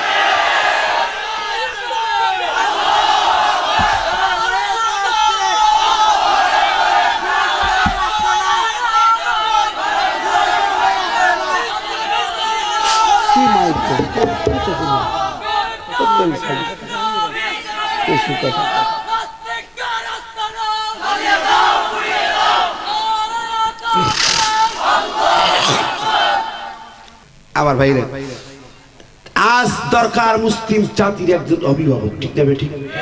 পৃথিবীর 180 কোটি মুসলমানদের কোনো অভাব নাই, সবচেয়ে সম্ভব মুসলমানদের হাতে। অভাব শুধু ইমানি চেতনার, ইমানি জজবা। কথা ঠিক না ঠিক? আল্লাহ বলে ভয় পাইস না, ওয়ালা তাহিনু ওয়ালা তাহজানু ওয়া আনতুমুল আলাউনা ইন কুনতুম মুমিনিন। নিরাবনা, নিথার হয় না, হতাশ হয় না, টেনশন করো না, তোমরা বিজয়ী হবে যদি তোমরা খাঁটি ইমানদার হয়ে যাও। এই ঘোষণা কার? আরো জোরে বলেন কার? কোরআন শিখিয়েছে, একটু গর্জন দিয়ে রাজপথে নামা, সব শক্তি দুর্বল হয়ে যাবে। মুসলিম জাতি আজ যদি এক হয়ে যায়, পৃথিবীর আমেরিকা কেন কোন শক্তি মুসলমানদের সামনে দাঁড়াতে পারবে না। কতক্ষণ ঠিক না ঠিক? জোরে বলেন ঠিক না ঠিক? একটু দেখেন সূরা বাকারার মধ্যে আরেকটি ছোট্ট ঘটনা আসছে। দেখেন, পৃথিবীর ভিতরে বনী ইসরাইল জাতির ভিতরে একজন বড় নামি দামি বাচ্চা ছিলেন, নাম তার জালুত। 3 লক্ষ সেনাবাহিনী নিয়ে রাজপথে মুসলমানদের সঙ্গে যুদ্ধের ঘোষণা দিয়েছে, মুসলিম মিল্লাতে উৎখাতের ঘোষণা দিয়েছে। আর আল্লাহ পাক মুসলমানদেরকে তাদের বিরুদ্ধে লড়াইয়ের অর্ডার দিয়েছেন, যাও ইনফিরু খিফাফা ওয়া সিকালা ওয়া জাহিদু বিআমওয়ালিকুম ওয়া আনফুসিকুম ফি সাবিলিল্লাহ। বের হও, যার কাজ যা আছে বের হও। ঠিক নেবে ঠিক? এই জিহাদ ফরজ না সুন্নত না নফল? আল্লাহর জমিনে দিল প্রতিষ্ঠান আন্দোলন ফরজ, জিহাদের ময়দানে যাওয়া ফরজ, না যাওয়া মুনাফিকি। ঠিক নেবে ঠিক? দেখুন ৮০,০০০ মুসলমান রেডি হলো তালুতের নেতৃত্বে ওই জালুতের মোকাবেলা করার জন্য। তাদের অর্ডার হলো চলে যাচ্ছি। সূরাতুল বাকারার ২৪৯-৫০ নম্বর আয়াতে কারিমে দেখুন, ৮০,০০০ মুসলমান যখন সেখানে যাবে, মাঝখানে বড় নদী পড়ে গেল, নদী পার হতে হবে। বিশাল নদী, কেমন করে নদী পার হবে? গরমের দিন সাঁতার দিয়ে পার হতে হবে, গ্রীষ্মের দিন সেনাবাহিনীকে পারি নাই, ওই নদীর পানি পান করা লাগবে। আল্লাহ পাক একটা পরীক্ষা দিলেন। আল্লাহ রাব্বুল আলামিন যখন মুসলমানদের সামনে বিজয় দিতে চান, একটা পরীক্ষা কিন্তু আসবে। ঠিক কিনা কয়? পরীক্ষা আল্লাহ দিলেন কি? ও সেনাবাহিনী, তোমরা নদী পার হবে, এই প্রচন্ড গরমে আল্লাহর হুকুম মানো কিনা সেই পরীক্ষা। যত পিপাসা থাক না কেন পানি পান করতে পারবে না। ফামান শারিবা মিনহু ফালাইসা মিন্নি, এই পানি যে পেট ভরে পান করবে সে আমার উম্মত হবে না। তবে এক কোষ পানি, এক কাতরা পানি, তার বেশি তুমি পান করতে পারবে না। আমার ভাইরা বন্ধুরা,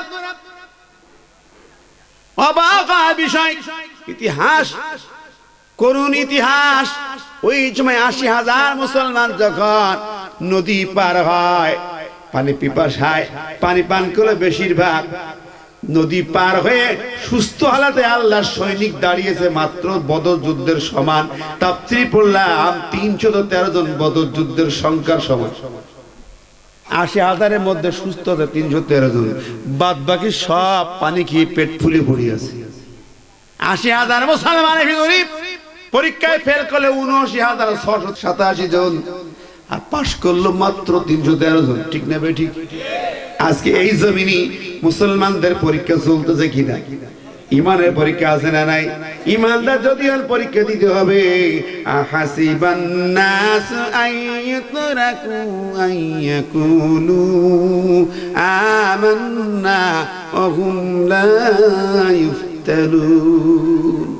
মানুষ কি মনে করেছে এমনিতে ছেড়ে দেওয়া হবে? ইমান আনলে ছাড়া হবে না, ইমানের পরীক্ষা দেওয়া লাগবে। ঠিক না বে ঠিক? ইমানের পরীক্ষা দিচ্ছে মুসলমান, মার খায়, জেল খাটে, রক্তাক্ত হয়, ঘর বাড়ি ছাড়ে, কিন্তু ইসলামী আন্দোলন ইমানদার ছাড়তে পারে না। কত ঠিক না বে ঠিক? আমার ভাইরা বন্ধুরা, টেনশনের কোনো কারণ নাই, হুঙ্কার দিবেন, গর্জে উঠতে হবে ওই তরুণ যুবকদের নাই। আজকে তরুণ যুবক ছেলেরা যারা সুন্দর কাফেলা সংসদ, যুব সংসদ গঠন করেছেন, দেখুন যুবকরা কত অবদান রেখেছে। মাত্র ৩১৩ জন দাঁড়িয়ে গেছেন, ওদিকে ৩ লক্ষ কাফের সেনাবাহিনী। কাফের সেনাবাহিনী কত? ৩ লাখ। আর মুসলমান আছে কতজন? বাকি সব পেট ফুলে নদীর কিনারায়। ৩১৩ জনের ভিতরে কিছু লোকজন বলতেছে, দেখো না আর যুদ্ধ আমাদের শক্তি সাহস আর নাই, চলো ফিরে বাড়ি যাই। কিন্তু না বললেন সেনাপতি, সবাই বললেন না। কাম মিন ফিয়াতিন কলিলাতিন গালাবাত ফিয়াতান কাসীরাতান বিইযনিল্লাহ। না না, সংখ্যা বেশি বিজয়ের ব্যাপার না, কম সংখ্যক ইমানদার যদি ইমানের ব্যাপারে বলিয়ান হয়ে রাজপথে ঝাঁপিয়ে পড়তে পারে, বিজয় দেবার মালিক আল্লাহ। ঠিক না বে ঠিক? বিজয় দেবেন কে? ওমান নাসরু ইল্লা মিন ইনদিল্লাহ। বিজয়ের চাবি আল্লাহর কাছে, দুনিয়ার কোন মানুষের কাছে, অস্ত্রের কাছে বিজয় হয় না। কেমনে বিজয় হয় দেখুন, ওরা যখন ৩১৩ জন সাহস করে না, সংখ্যায় আমরা যত কম হই না কেন, বিজয় দেবেন আমাদের মালিক আল্লাহ। ঠিক আছে না? ইমান, এর নাম ইমান। এখন কাফের সম্রাট জালুত ছিলেন, 3 লাখ সেনাবাহিনীর প্রধান, 60 গজ লম্বা নাকি দেহ ছিল, বিশাল শক্তিধর নেতা সেনাপতি। উনি বললেন মাত্র 300 জন মুসলমান, এগুলো খতম করতে আমার সেনাবাহিনী লাগবে না, আমি একাই যথেষ্ট। হ্যাঁ সেনাবাহিনী, তোমরা রাতে ঘুমাও, উঠতে হবে না, সূর্য উদয় হবে, ওই 300 জন মুসলমান খতম করে ভর্তা বানাবো, তারপরে এসে আমি নাস্তা খাবো। ওর সকালবেলা নাস্তা লাগতো একটা উটির গোস্ত একা, মাথায় যুদ্ধে হেলমেট পরতো 80 রতল ওজন। হেলমেট বলে আমি একা যথেষ্ট, আর কারো লাগবে না, তোমরা ঘুমাও, কারো প্রয়োজন ওই না। হুঙ্কার দিয়ে যে মুসলমানেরা সূর্য উদয়ের পূর্বেই হাজির হবে, যুদ্ধের ময়দানে সবাই মিলে হাজির হবে, আমি তোমাদের নিশ্চিহ্ন করে ফেলতে চাই, তারপরে নাস্তা খাবো।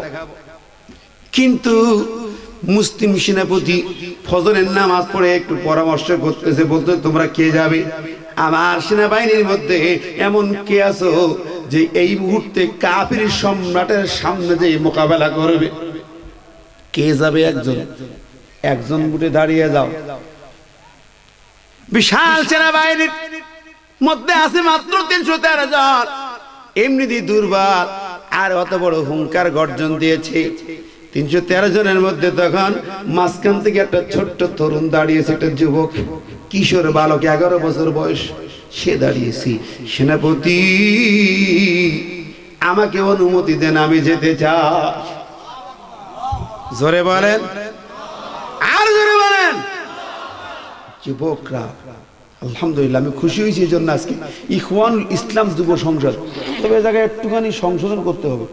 ইখওয়ানুল ইসলাম মানায় নাই কথাটা, হয় ইখওয়ানুল মুসলিমিন না, শুধু আল ইখওয়ান দেবেন, ভালো হবে। কেমন যুবকরা?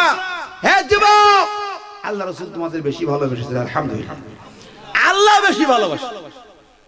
7 শ্রেণীর লোক আরশে আজিমের নিচে হাসরের মাঠে যখন ছায়া থাকবে না, যেদিন সূর্য মাথার উপরে আসবে, মাথার মগজ টকটক করে ফুটে জমিনে পড়বে, জিহ্বা হাঁটু পর্যন্ত লম্ব হবে। আল্লাহ বলছেন ওয়ানজিরহুম ইয়াউমাল আজিবাতি ইদিল কুলুবু লাদাল হানাজিরি কাজিবি।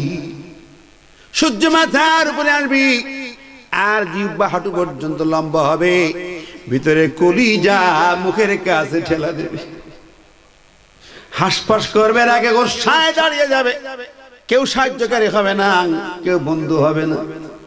ওই কঠিন ময়দানে মুসিবতের দিন বন্ধু হতে পারেন একজন, তিনি হলেন মুহাম্মদুর রাসূলুল্লাহ সাল্লাল্লাহু আলাইহি ওয়াসাল্লাম।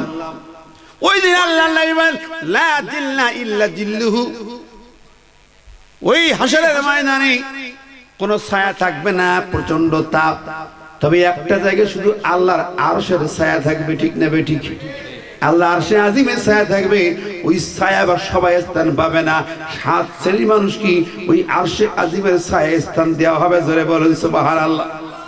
7 শ্রেণীর মানুষের ভিতরে একদল যুবকের স্থান হবে, যে যুবকেরা যৌবনের তাড়নাকে কন্ট্রোল করেছে, যৌবনবাসী অন্যায় স্পৃহা খারাপ কাজের প্রতি আগ্রহ উদ্দীপনা যা ছিল সব নিয়ন্ত্রণ করেছে, নারীর দিকেও তাকায় না, নারীর চরিত্রে হাত দেয় না, খারাপ গান সিনেমায় যায় না, আকাম কোকাম করে বেড়ায় না, মিথ্যা চুরি ডাকাতি করে না, নামাজ পড়ে, কোরআন পড়ে, ও সাফুন্নাসা ফি ইবাদাতিল্লাহ। যেই যুবকটি যৌবনবাসী আল্লাহর ইবাদতে কাটায়, ওই আরশের নিচে ওই যুবক আল্লাহর ছায়ায় থাকবে, ঠিক না ঠিক? যুবকেরা ছায়া পাবে। হ্যাঁ যুবকেরা, শুভ সংবাদ তোমাদের জন্য আমি বলতে চাই, যুবকেরা এখানে যুব সংসদে যুবকদেরকে আরো এক করো, এক হয়ে যাবে তোমরা। কোনো অন্যায় অশ্লীল কাজ হবে না, গান সিনেমা হবে না, এলাকায় কোনো খারাপ সুদঘুষ মদ গাদা আসর বসতে দেওয়া যাবে না, ইয়াবা নামক কালো থাবা ঢুকতে দেওয়া যাবে না, ঠিক না ঠিক?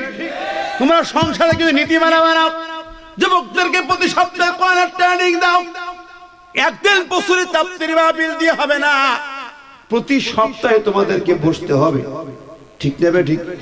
5 ওয়াক্ত নামাজ পড়তে হবে, ঠিক কিনা? এখন আমার রাশেদ ভাই মক্কার একজন কিংবদন্তি যুবক, মক্কায় যায়, কলেজে ভরে যায়, আদর দিয়ে বুকে জড়িয়ে নেই। রাশিদুল ইসলাম ভাইজান আল্লাহর কাবা ঘরের সামনে থাকে, আলহামদুলিল্লাহ একেবারে কাবার জামাতে, প্রতিদিন কাবার জামাতে নামাজ পড়ে প্রতিটা মুহূর্তে। সে রাশেদ ভাই নেতৃত্বে যুবকদের কাছে দাবি আমার 5 ওয়াক্ত নামাজ ঠিক রাখবে, প্রতিদিন কোরআন পড়বে, প্রতি সপ্তাহে কোরআনের তাফসীর হবে মসজিদে। ঠিক না ঠিক? কোরআন তোমাদেরকে তৈরি করবে, কোরআন শোনার মানুষ তৈরি করে। পৃথিবীর আর কোন বই পুস্তক যুবকদেরকে ভালো করতে পারে না। আজকে যুব সমাজ ধ্বংস। আমার সরকার চিন্তা করে যুবকদের কেমনে বাঁচাবে। আমি সেদিন রাজবাড়ির এক এমপি সাহেব বলছিলেন, এমপি সাহেব অনুরোধ যুব সমাজকে রক্ষা করার জন্য কোরআনকে শিক্ষা নীতিতে নিয়ে আসুন। ঠিক না ভাই? ঠিক।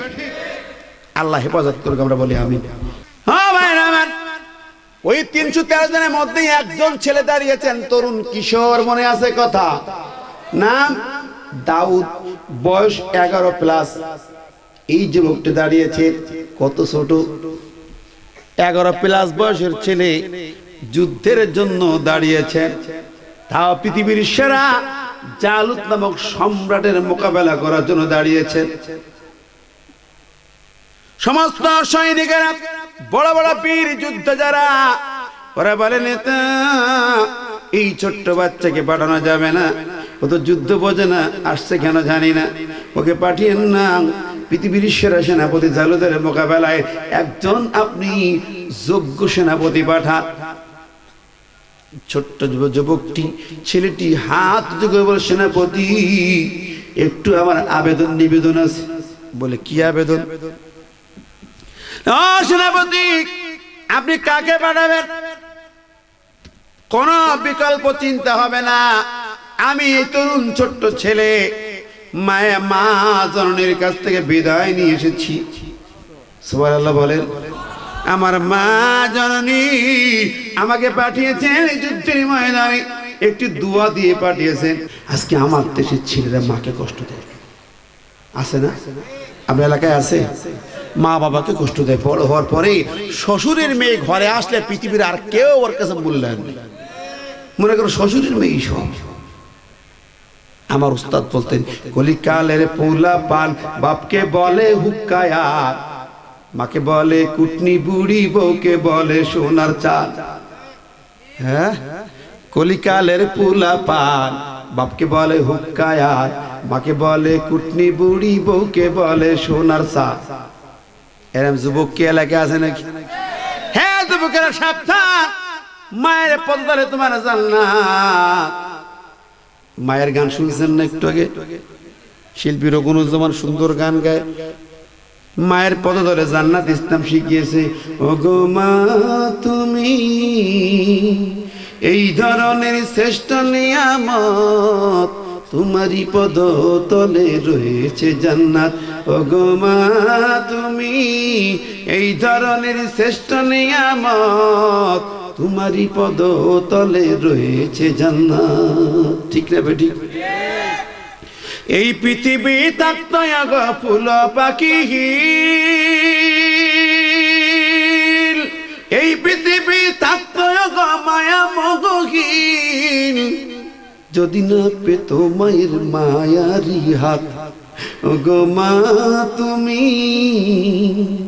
এই ধরনের শ্রেষ্ঠ নিয়ামত, তোমারই পদতলে রয়েছে জান্নাত। জোরে বলুন মারহাবা। মায়ের পদতলে জান্নাত ইসলাম দিয়েছে, ঠিক না ঠিক? আর বিজাতিরা দিয়েছে মায়ের পিঠে ছেলের আঘাত। কুরআন বলেছে, ওয়াকাযা রাব্বুকা আল্লা তা'বুদু ইল্লা ইয়্যাহু ওয়া বিল ওয়ালিদাইনি ইহসানা।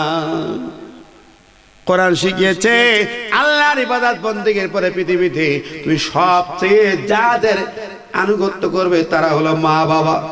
তারা কি? জোরে বলেন নাকি? মা বাবার সঙ্গে বেয়াদবি করবে জান্নাতে যাবে না। রাসূল বলেছেন, হুমা জান্নাতুকা ওয়া নারুকা, পিতা মাতা তোমার জান্নাত, এর ওসিলা পিতা মাতা তোমার জাহান্নামে যাবার কারণ। অসংখ্য বর্ণনা, সেদিকে লম্বা করব না।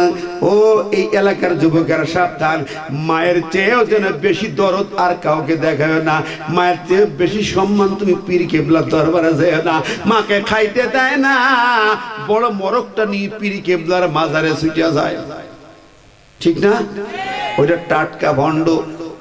তোর মা তোর বড় পীর, পৃথিবীর সবচেয়ে বড় পীর হলো মা। মায়ের দোয়া বিদ্যুতের গতিতে আল্লাহর দরবারে কবুল হয়। ওই মা বলছে, আমি দোয়া করি, ছোট্ট ছেলেটিকে যুদ্ধের ময়দানে মা পাঠিয়েছে। ছেলেটি বলছে, কথা মনে আছে না নাই? বলে, সেনাপতি,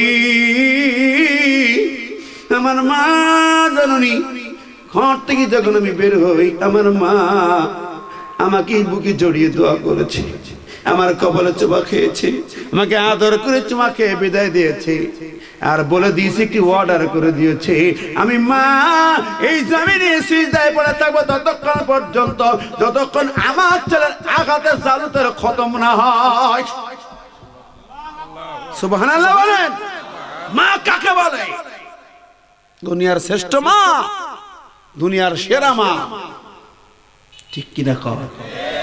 দেখেন, একজন নবীর সাহাবী খানসা, হাদিসে পড়েছি, অনেক লম্বা বর্ণনা ছিল, বলার সময় পাবো না। খানসা 4 ছেলেকে নিয়ে, তরুণ যুবক 4টি ছেলেকে নিয়ে নিজে আর মুখ যুদ্ধের ময়দানে হাজির। যুদ্ধের ময়দানে মা নিজেই ছেলেকে নিয়ে হাজির। 4টি ছেলে 4টিকে নিয়ে এসেছে, একজনকেও রেখে আসে নাই, সবাইকে নিয়ে হাজির হয়েছে। এরকম মা কয়টা পাবেন? নবীর সাহাবী হযরত খানসা 4 ছেলেকে ফজরের নামাজ পড়ে ছেলে 4টিকে বলে, বাবা জিহাদের ময়দানে যাবে, যতক্ষণ চোখের পলক পড়বে, যতক্ষণ এক ফোঁটা রক্ত থাকবে, যুদ্ধের ময়দান থেকে ফিরে আসবে না। মনে রাখবি, শাহাদাত এমন একটি ইবাদত যার বিনিময়ে সরাসরি আল্লাহর জান্নাত। ولا تقولوا لمن يقتل في سبيل الله أموات بل أحياء ولكن لا تشعرون। ঠিক কিনা? আল্লাহর পথে যারা দিয়েছে জীবন, তাদেরকে তোমরা মৃত বলো না, বলো না মৃত, তাদেরকে তোমরা মৃত বলো না, বলো না মৃত, ঠিক না বে ঠিক? ওরা শহীদ, সবচেয়ে মর্যাদাবান। ওই মা 4টি ছেলেকে যুদ্ধের ময়দানে পাঠিয়েছে, দুনিয়ার এক শ্রেষ্ঠ মা। তিনি দোয়া করতেছেন, দুপুরবেলা সংবাদ হলো, খানসা রে, তোমার 2টি ছেলে শহীদ হয়ে গেছে। খানসা বলে, আমার আর 2টার সংবাদ কি? আসরের সময় খবর হলো, খানসা তোমার 4টি ছেলে জমিনে কেউ আর বেঁচে নাই, শহীদ। মা বসে আছেন, সমস্ত মহিলারা ঘিরে ধরেছে। এই মহিলা পাগল হয়ে যাবে হয়তো।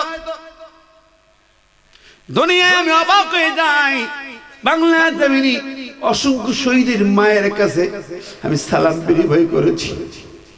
গত 18 তারিখে শহীদ মতিউরির মা, মুজাহিদের মার সাথে কথা বললাম, সিলেটের লোকমানের মা, আমার কলরা আরব বিল্লার মা, এমনি ভাবে রফিকের মা, কত শহীদের মায়ের সাথে, শিশু মোহাম্মদের মায়ের সাথে কথা বললাম। অসংখ্য মাদের মুখের কথা শুনেছি। ওরা শুধু বলে, আমার ছেলে চলে গেছে জান্নাতে, আপনারা যেন এই রক্তের উপরে দাঁড়াইয়া বিয়া গাদ্দারি করেন না, শহীদের রক্তের উপরে দাঁড়াইয়া যেন গাদ্দারি করেন না। আল্লাহু আকবার, ঠিক না ভাই? ঠিক। আজকে আমরা কি চেতনা পেলাম?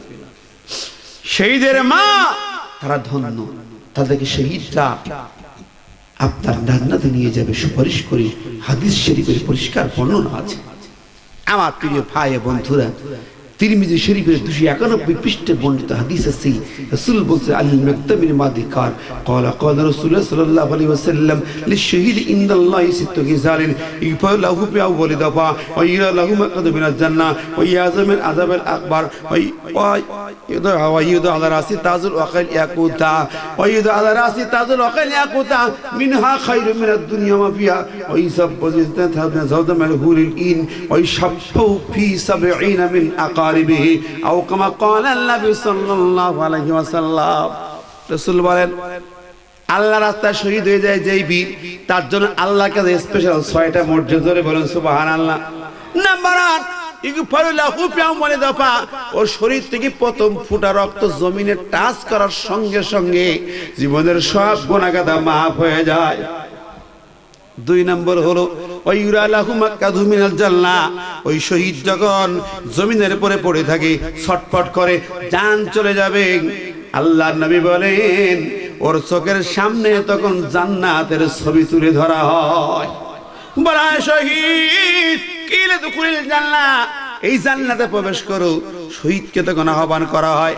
শহীদের মর্যাদা কম নয়, অনেক বেশি আমার ভাইরা বন্ধুরা আমার, অসংখ্য মর্যাদার বর্ণনা আছে। আমি বলতেছিলাম ওই খানসা মা চা শহীদের মা বসে আছে, নারীদের ঘিরে ধরেছে যে মহিলা পাগল হয়ে যায় নাকি। ওরা তখন যখন চিন্তিত, সবার চোখের কোনায় পানি, শহীদের মা চোখের পানি নিয়ন্ত্রণ করে বলতে শোনো আমার নিয়ে টেনশন করো কেন, আলহামদুলিল্লাহিল্লাযী শাররাফানি বিকতরিহিম ওয়া আরজু মির রাব্বি আইয়াজমাআনি ফি মুস্তাকাররি রাহমাতিহি। সুবহানাল্লাহ। হাদিসে আসছে খানসা বলেন আল্লাহ প্রশংসা আদায় করি যে আল্লাহ পাক আমার বুকের মাঝ থেকে 4 ছেলেকে কেড়ে নিয়েছেন, আফসোস করি না, ব্যথা বেদনা নাই, বড় আমি আল্লাহর কাছে চাই আল্লাহ আমার 4 ছেলেকে শহীদ বানায়া তুমি আমাকে এত মর্যাদা দিয়েছো, এক শহীদের মা হওয়ার গৌরব অনেকেই পায় না, আর আমি 4 শহীদের মা। সুবহানাল্লাহ বলেন। ওগো মালিক তোমার কাছে কোনো চাপা নাই, কালে হাসরের ময়দানে কঠিন মুসিবতের দিন যখন কেউ কাউকে চিনবে না, মা সন্তান চিনবে না, সন্তান মা চিনবে না, ওই কঠিন মুসিবতের দিন আমার 4টি ছেলের সঙ্গে পরিচয় করে দিয়া একসঙ্গে তোমার জান্নাতে ঢুকাইও। সুবহানাল্লাহ বলেন।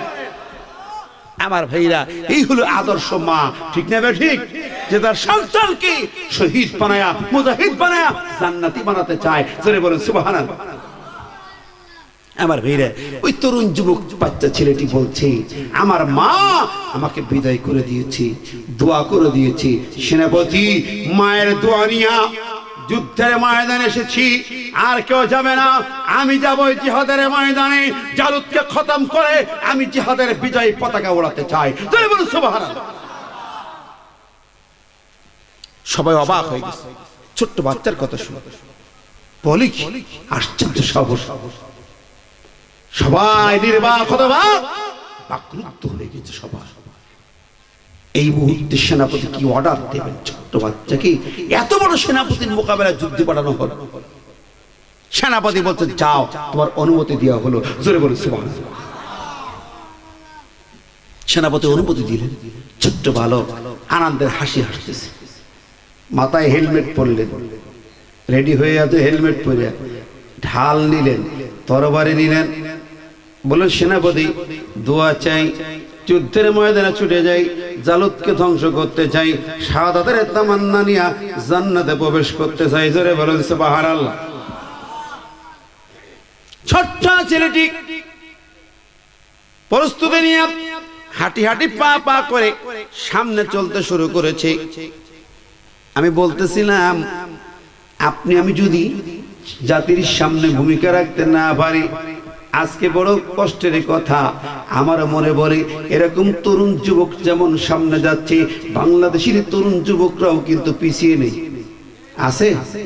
আমি যখন জয়পুরহাট ওই মেহমানখানায় 56 দিন ছিলাম, 2টি ছেলে তাদের পা হারিয়েছে, রক্ত ঝরঝর করে ঝরতেছে, চোখের পানি ঝরে আর বলে হুজুর একটু দোয়া করুন।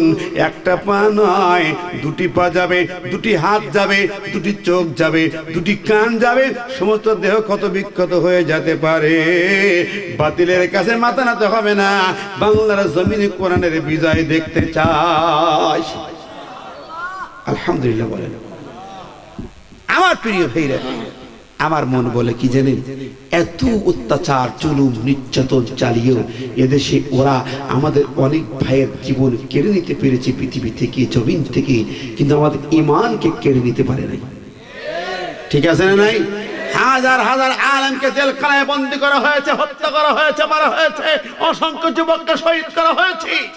হাজার হাজার পঙ্গু, চোখ নাই, হাত নাই, পা নাই, কিন্তু ঈমান ধ্বংস হয়নি। ঠিক নেবে ঠিক? বরং আমরা এখনো সেই জ্বলন্ত অঙ্গারের মতো, সেই বারুদের মতো প্রজ্বলিত হয়ে বলতে চাই, আমাদের এই কথাগুলোকে কেড়ে নিতে পারবে না। কোরআনের রাজ এই জমির কায়েম হবেই হবে। ঠিক নেবে ঠিক? তরিকন ঠিক কিনা? আমরা কি তরুণ যুবকের মতো হুঙ্কার দিয়ে, গর্জন দিয়ে সামনে যেতে পারবো? যদি পারবো,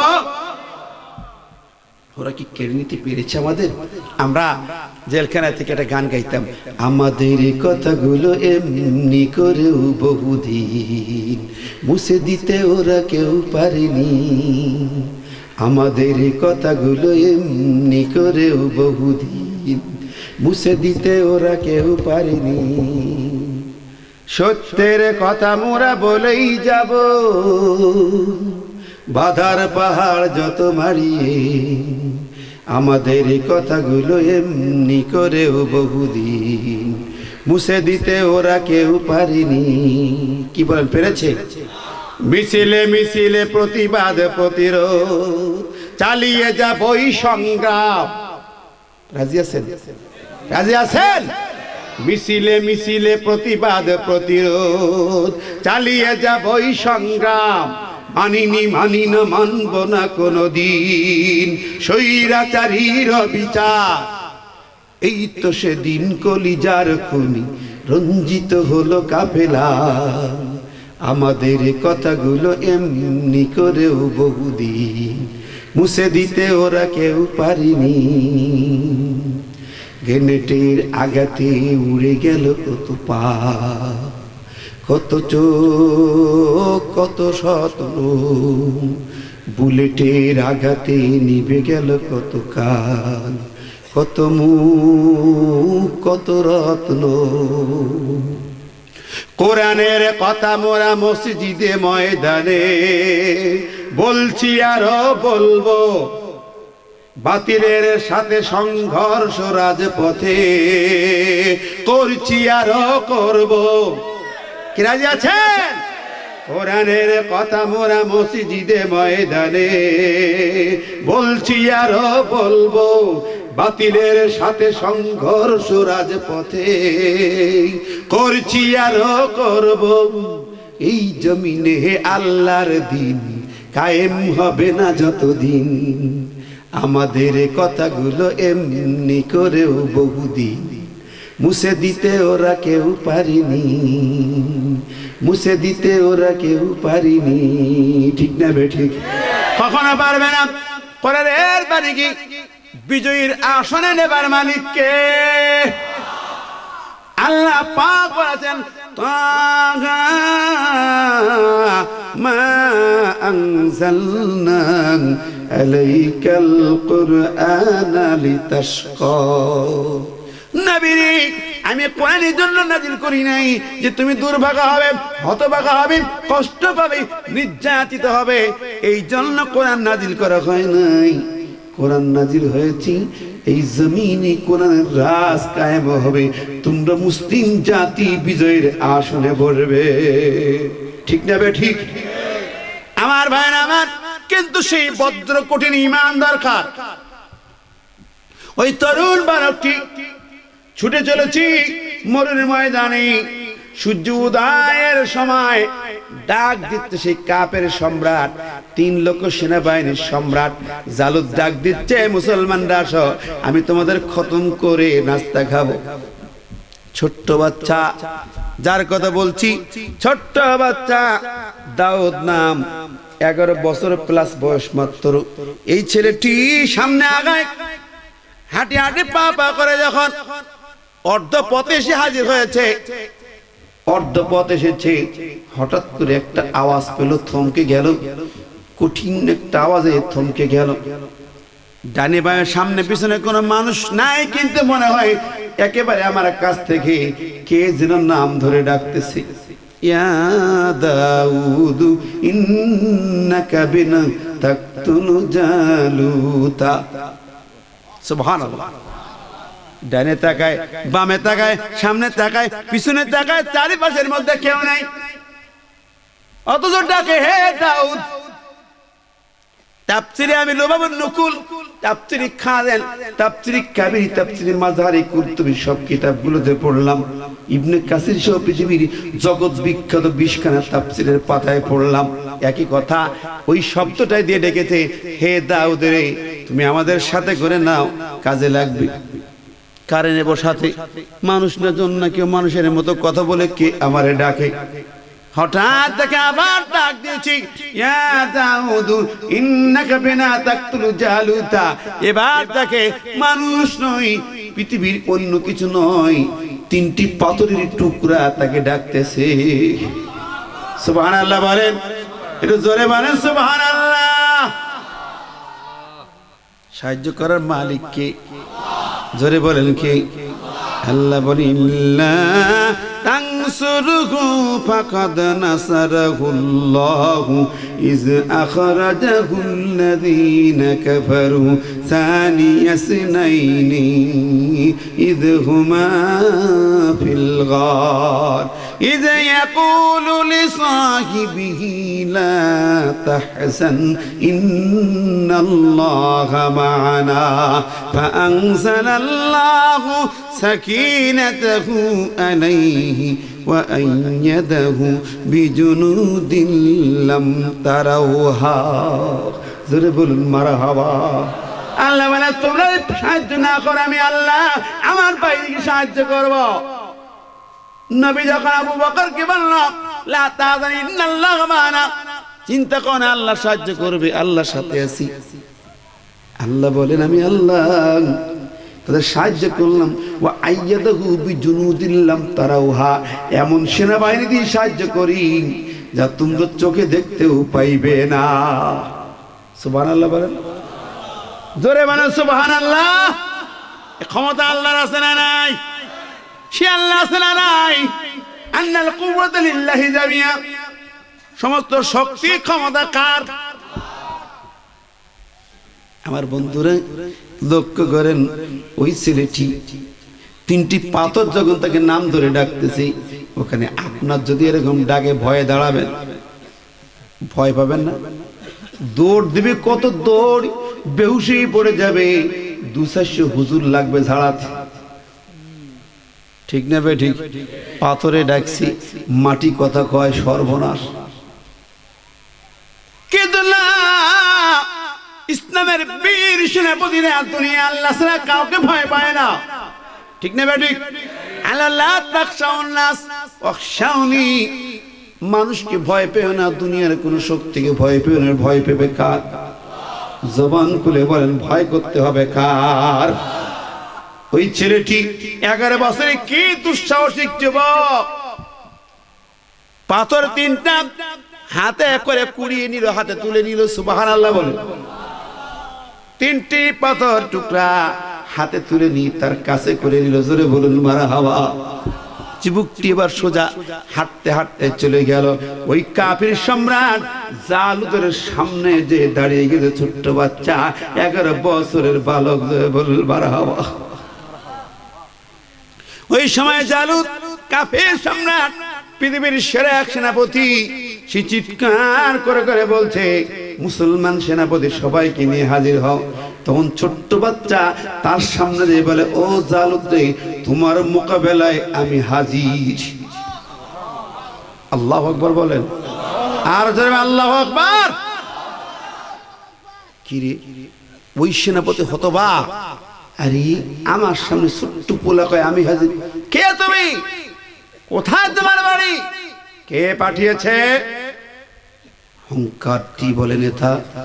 ছোট্ট বালক বলে নাম দাউদ। পাঠিয়েছেন আমার নেতা তালুত। জোরে বলুন সুবহানাল্লাহ। এটা দরুদ পড়েন আল্লাহুম্মা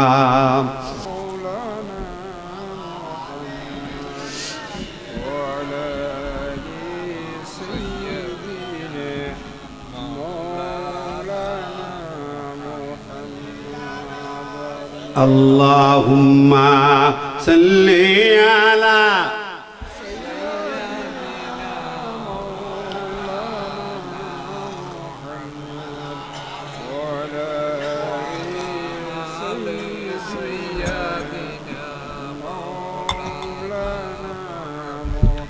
আমার বন্ধুরা ভাইরা আমার দেখেন আসলে এরা যে শিক্ষা পাইছেন ছোট্টবেলা থেকে কোরআন শিক্ষা ইসলামের মূল শিক্ষা আমরা দুনিয়ায় যতদিন বেঁচে ভাই 60 বছর 70 বছর 100 বছর বাঁচলাম ভাই তারপরে আর বাঁচবো কথা বল না কেন এরপরে বাঁচবেন না 400 বছর ফেরাউনের মতন বাঁচলাম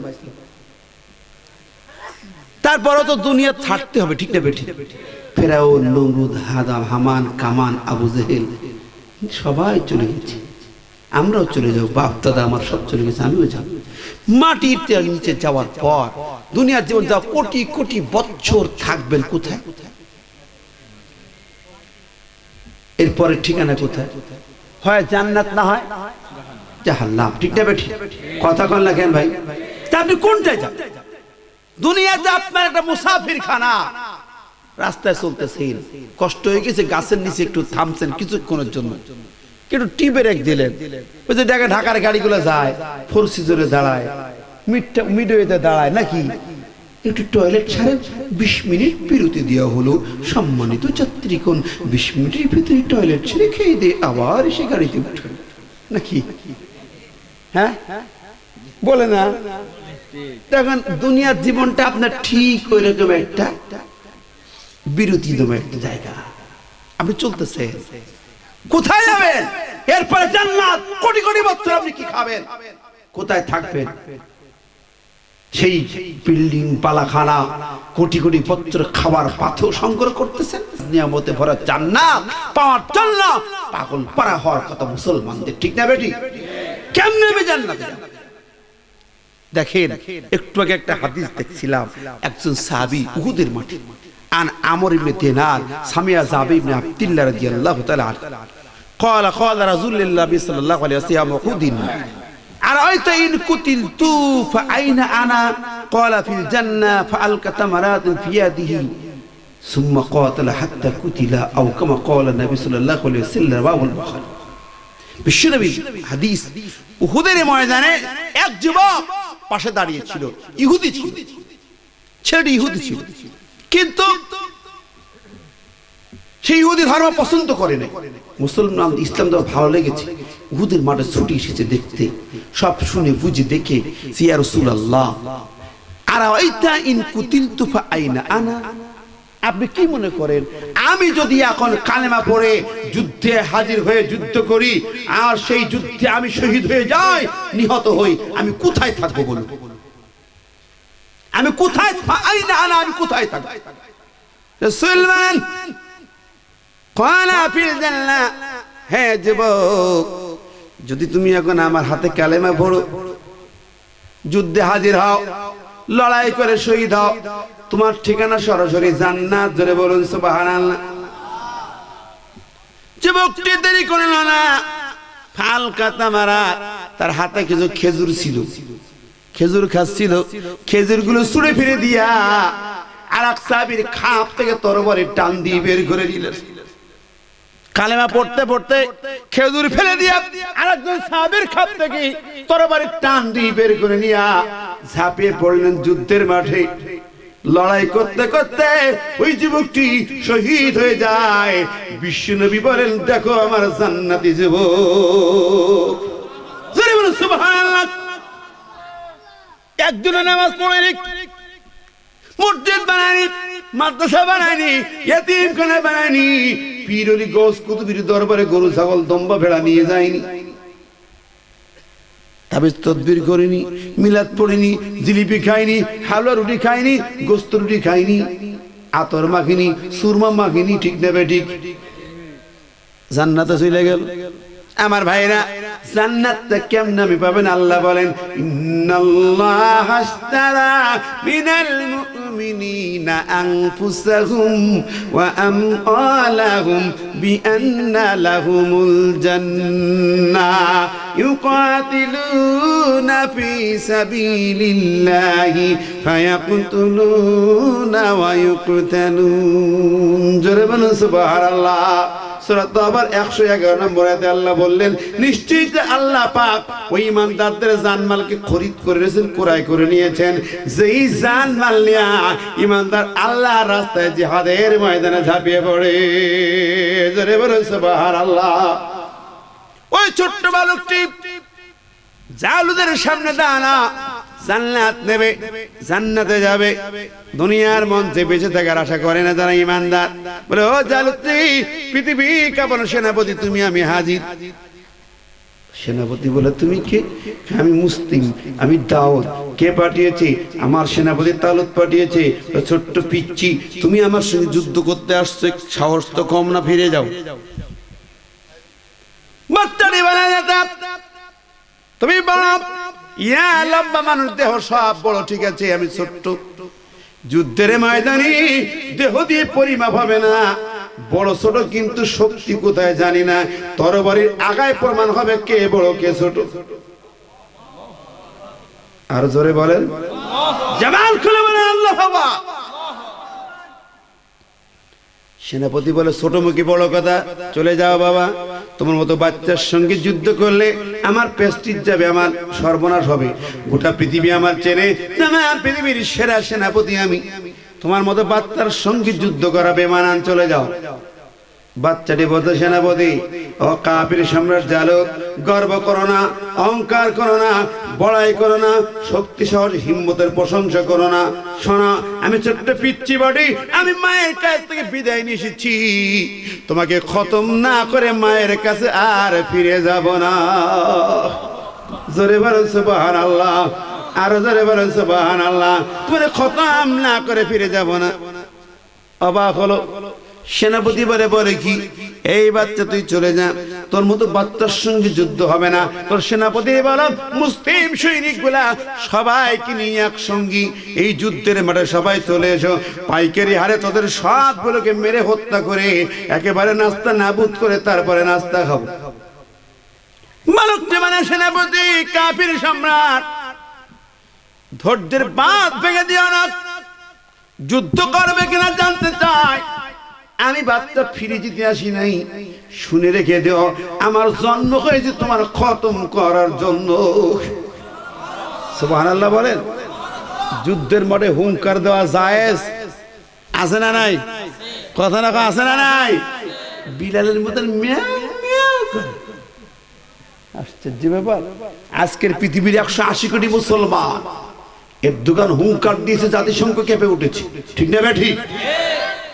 180 কোটি মুসলমান যদি হুঙ্কার দেয়, বাংলার 15 কোটি মুসলমান পাশে দাঁড়িয়েছেন। ওই কাশ্মীরি মুসলমান, বিশ্বের এত কোটি মুসলমান যদি একবার হুঙ্কার দিয়ে ঝাঁপিয়ে পড়ে মায়ানমারের অংশান শুধু ডাইনি বলে কুটনি বলি হারাম যদি আমার মুসলিম ভাই বোনদের রক্ত যদি খেয়েছিস, তোর ক্ষমা হবে না। নাস্তানাবুদ করে বঙ্গভঙ্গে ফাঁসিয়ে মায়ানমারে কোরআনের বিজয় আনা সম্ভব, ঠিক না বে ঠিক? সেই মুসলমানের গর্জন গেল কই, হুঙ্কার গেল। আজ তো এক হতে হবে, ঠিক না বে ঠিক? কথা বলেন ঠিক কিনা আমার প্রিয় বন্ধুরা? ছোট্ট বাচ্চা বলে যে, সেনাপতি ক্ষমা তোমার হবে না। রাত বেশি হয়েছে, আপনাদের কষ্ট হয়ে যাচ্ছে, অনেক রাত হয়ে গেছে, 12:30 বাজে, কষ্ট হয়ে গেছে। এই কতটুকু শেষ করতেই আমি এত রাত কথা 12টায় শেষ করি। আসলে আজকের আপনাদের অনুষ্ঠান লম্বা হয়ে যাওয়ায় আমি বিপদে পড়ে গেছি। দেখি কষ্ট পাচ্ছেন, রাগ করছেন, কোরআনের নির্ভীকতায় আলোচনা করছি। ছোট্ট বালক সেনাপতি তোমার খতম করার জন্য আমার জন্ম, যুদ্ধ করবো কিনা, করবে কিনা তাই বলো, রাজি কিনা?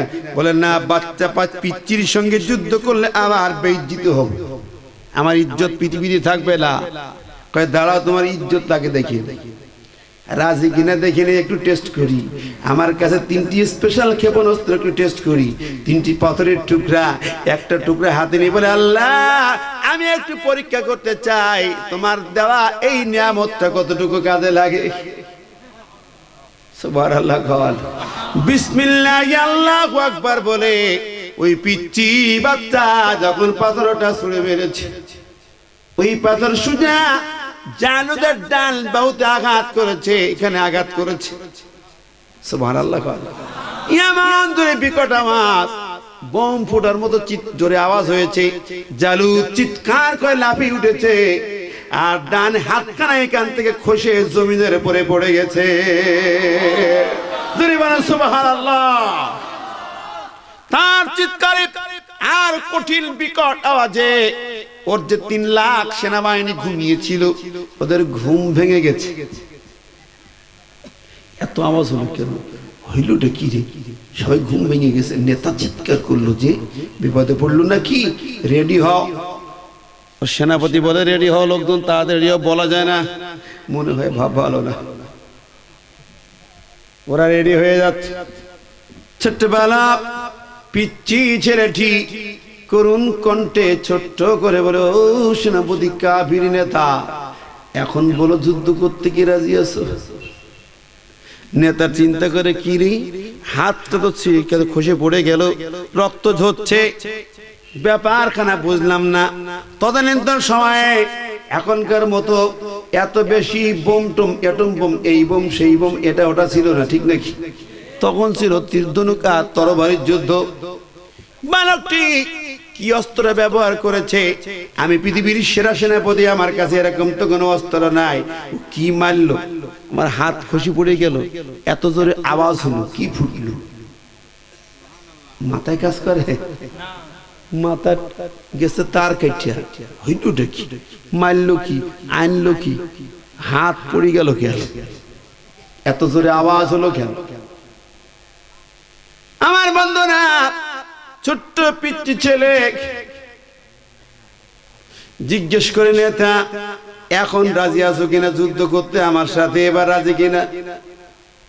নেতা পারে কথা বলে না, শুধু চিন্তা করছে, হাতখানা খসে পড়ে গেল, মারল কি? পিচ্চি বাচ্চা বলে, দাঁড়াও, এখনো যুদ্ধ করতে রাজি না, তোমার কথা বের করে ছেড়ে দেব, নইলে সাইজ করে ছাড়বো আজকে। আল্লাহ রাব্বুল আলামিন আমার সাথে আছে। সাথে কে আছে? জোরে বলেন, কে আছে? আপনার আমার সাথে আল্লাহ আছে না নাই? ও বন্ধুরে, যদি আল্লাহকে সাথে রাখতে পারেন, পৃথিবীর কোন শক্তির ভয় আপনার কলিজায় থাকবে না। আল্লাহ বলে, বান্দারে, ইন্নী আকরাবু ইলাইহি মিন হাবলিল ওয়ারিদ, আমি তোর ঘাড়ের রগের চেয়েও কাছে আছি। কিন্তু আমরা আল্লাহকে ডাকি না, ডাকি পীরের মাজারে যে পীর সাহেবকে, ডাকি নেতার চেম্বারে যে নেতাকে, নেতা তুমি ছাড়া আমার বাঁচার কেউ নেই।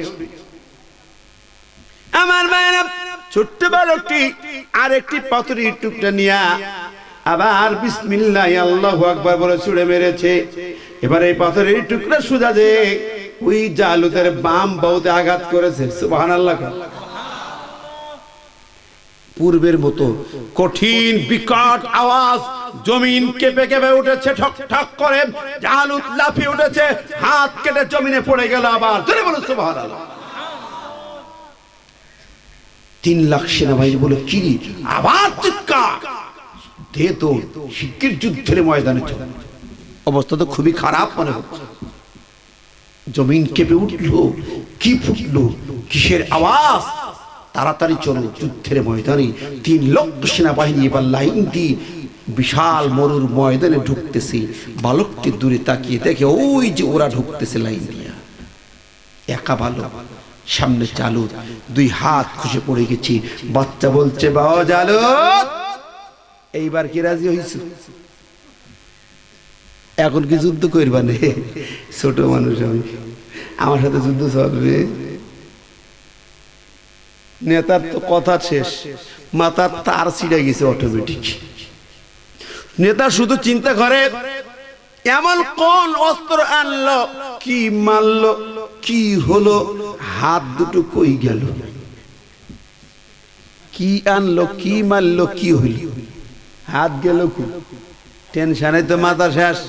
ওর কথা জবাব দেবার মতো সাহস হিম্মত থাকে না। অত বড় নেতা, পৃথিবীকে বড় নেতার মোকাবেলা করে ছোট্ট বালক। বালকটি যখন 3 লাখ সেনাবাহিনীর দিকে তাকায়, ওরা যুদ্ধের মাঠে আসতেছে, একটু চিন্তিত হয়ে গেল। হঠাৎ করে চিন্তা করছে, কিন্তু আল্লাহ পাকের কাছে সাহায্য চায়। আল্লাহ রাব্বুল আলামিন, আমি ছোট্ট বালক তোমার যুদ্ধের ময়দানে বড় সেনাপতির মোকাবেলা করছি। বুক ভরা সাহস নি, মায়ের দোয়া নি, মায়ের আশীর্বাদ নিয়ে তোমার দুশ্মনটাকে খতম করতে চাই। ও মালিক রে, কিন্তু ওই 3 লাখ সেনাবাহিনী যদি হামলা করে কেমনে মোকাবেলা করবো তত আমি জানি না। আমি তো কৌশল জানি না, আমি যুদ্ধ অত বুঝি না। মায়ের কোন একটা শিশু ছেলে, আমি এই মাঠে এসেছি মায়ের কাছ থেকে দোয়া নিয়ে। আল্লাহ তোমার অনুমতি, তোমার রহমত দিয়া তুমি আমাকে শিখাও, তুমি আমাকে বুঝাও, তুমি আমার মাথায় বুদ্ধি গজিয়ে দাও, তুমি আমার মাথায় যুদ্ধের টেকনোলজি দিয়ে দাও। কি দিয়া যুদ্ধ করলে পরে এই 3 লক্ষ সেনাবাহিনীর উপরে বিজয় হওয়া যায়। রব্বানা আফরিগ আলাইনা সাবরা ওয়া সাব্বিত আকদামানা ওয়ানসুরনা আলাল কওমিল কাফিরিন। দোয়া পড়লো সূরা বাকারা 250 নম্বর আয়াতের দোয়া। ওই দোয়া আমরাও পড়ি, কিন্তু আমরা পালাই যাই, বাড়ি মসজিদের দুয়ারে যাই পড়ি, মসজিদের নামাজ পড়ি, দোয়া পড়ি রব্বানা আফরিগ আলাইনা সাবরা ওয়া সাব্বিত আকদামানা ওয়ানসুরনা আলাল কওমিল কাফিরিন। ওই দোয়া পড়লো জালুতের মোকাবেলায় যুদ্ধের ময়দানে পড়ার দোয়া। আর আমরা সেই দোয়া পড়ি এখন মসজিদের কোনায়, ঘরের দরজায়। ঠিক না বেঠিক? ইসলামী আন্দোলন করে না মুনাফিকের দল, যারা কোরআনের রাজ কায়েমের কথা চলতে চায় না, একামত দিনের আল্লাহর জমিনে আল্লাহর দল করতে চায় না, বাতিলের তাগুতের দল করে বেড়ায়। আর তসবিহ টিপি ওই দোয়া মসজিদে বলে, ওকে মসজিদে পড়ার দোয়া। আমি এই দোয়া আলোচনা করতেছিলাম, টেকনাফের এক চাচা খেপে গেল। হ্যাঁ চাচা, তুমি যদি সেই ময়দানে ওই দোয়া না পড়ো, ঘরে বসে পড়ো, কোনো সার্থকতা আছে নাকি? ওই দোয়ার মানে কি? ওরা পড়তেছে জালুতের মোকাবেলায়, আল্লাহ গো এমন শক্তি সাহস দাও যেন পালায় না যায়, আর ওই 3 লক্ষ সেনাবাহিনী মোকাবেলায় তুমি বিজয় দাও। সুবহানাল্লাহ বলেন। আমরা তো হার্ট ফেল করে ঘরে শুয়ে আছি, বাতিলের সঙ্গে হাত মিলে শুয়ে যাই, দিনকার খারাপ। আল্লাহ ঠিক না? মৌলবী তেল বেশি মুনাফিকের কাতারে, পান খাচ্ছা আসছে দিন। ঠিক না ঠিক? কথা কল্লা খেয়াল। কিন্তু আজকের এই তরুণ ছেলেটি, ছোট্ট বালকটি শিক্ষা দিয়ে গেছে কোরআনের পাতায়। সে বলে আল্লাহ হিম্মত দাও, সাহস দাও, শক্তি দাও, বিজয় দাও। জোরে বলে সুবহানাল্লাহ। আল্লাহ বলে বাচ্চারা গর্জন দিয়া দেয়, তার মাথায় দিলেন আল্লাহ বুদ্ধি। এক গর্জন দিলেন, 3 লাখ সেনাবাহিনী থমকে দাঁড়াও, পা বাড়াবে না, স্টপ। ছোট্ট বালক চিৎকার করে বলে স্টপ। এখন যুদ্ধের মাঠে মল্ল যুদ্ধ চলছে তোমার নেতার সাথে আমার। নেতা খতম না হওয়া পর্যন্ত, নেতার অনুমতি না পেয়ে যুদ্ধের মাঠে প্রবেশ করবে না। সুবহানাল্লাহ। সাবধানে দাঁড়িয়ে যাও। 3 লাখ সেনাবাহিনী চিন্তা করতে হবে তো কথা ঠিক।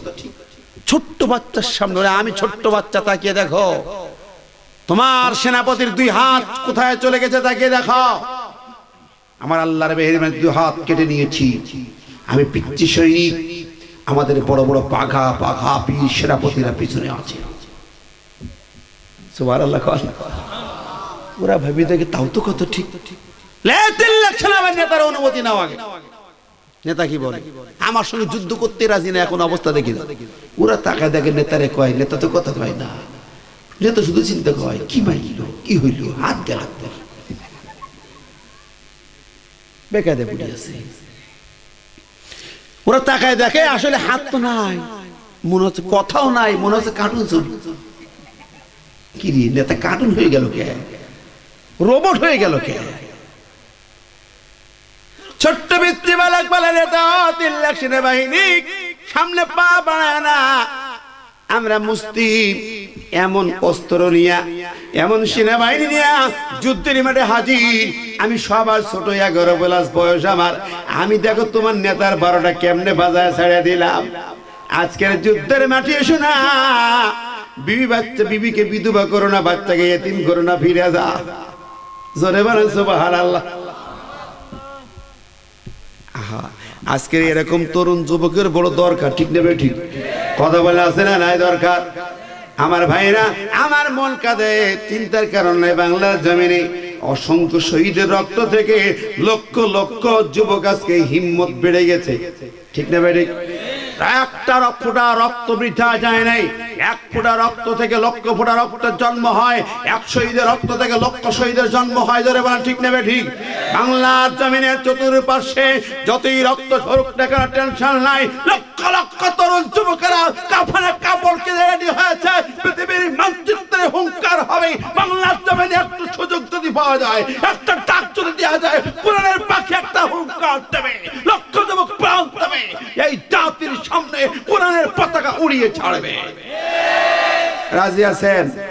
সেই দিন যদি আসি, সেই ডাক যদি আসি, কোরআনের জন্য জান দিতে রাজি আছেন? কে কে 2 হাত তুলে দেখা।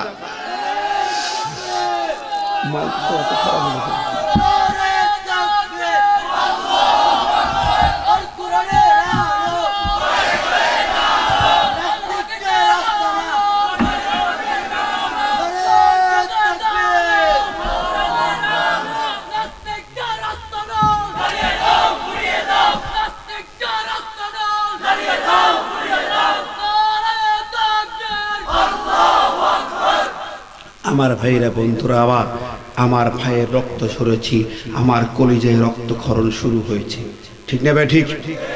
আমার বাবার রক্ত ঝরেছে, কলিজায় রক্তক্ষরণ শুরু হয়েছে। মুসলমান পৃথিবীর এক, ইন্নামাল মুমিনুনা ইখওয়াতুন, মুসলমান ভাই ভাই। আপনার যুবকরা তৈরি করেছেন আল ইখওয়ান, তৈরি যুব সংসদ তৈরি করেছেন। ভাই ভাই হে ভাইয়ের পাশে দাঁড়াতে হবে, ভাইকে রক্ষার জন্য, মুসলিম মিল্লাতকে রক্ষার জন্য। যদি রক্ত দিতে হয় রক্ত দিতে হবে, জান দিতে হয় জান দিতে হবে, মাল দিতে হয় মাল দিতে হবে। যা লাগে ইনফিরু খিফাফাও ওয়া সিগরা, আল্লাহর অর্ডার যা আছে তাই নিয়ে বেরিয়ে পড়ো। রাজি আছেন কি না? যদি এখন ডাক দেওয়া হয় এখন যাবেন? কে কে 2 হাত তুলে দেখা।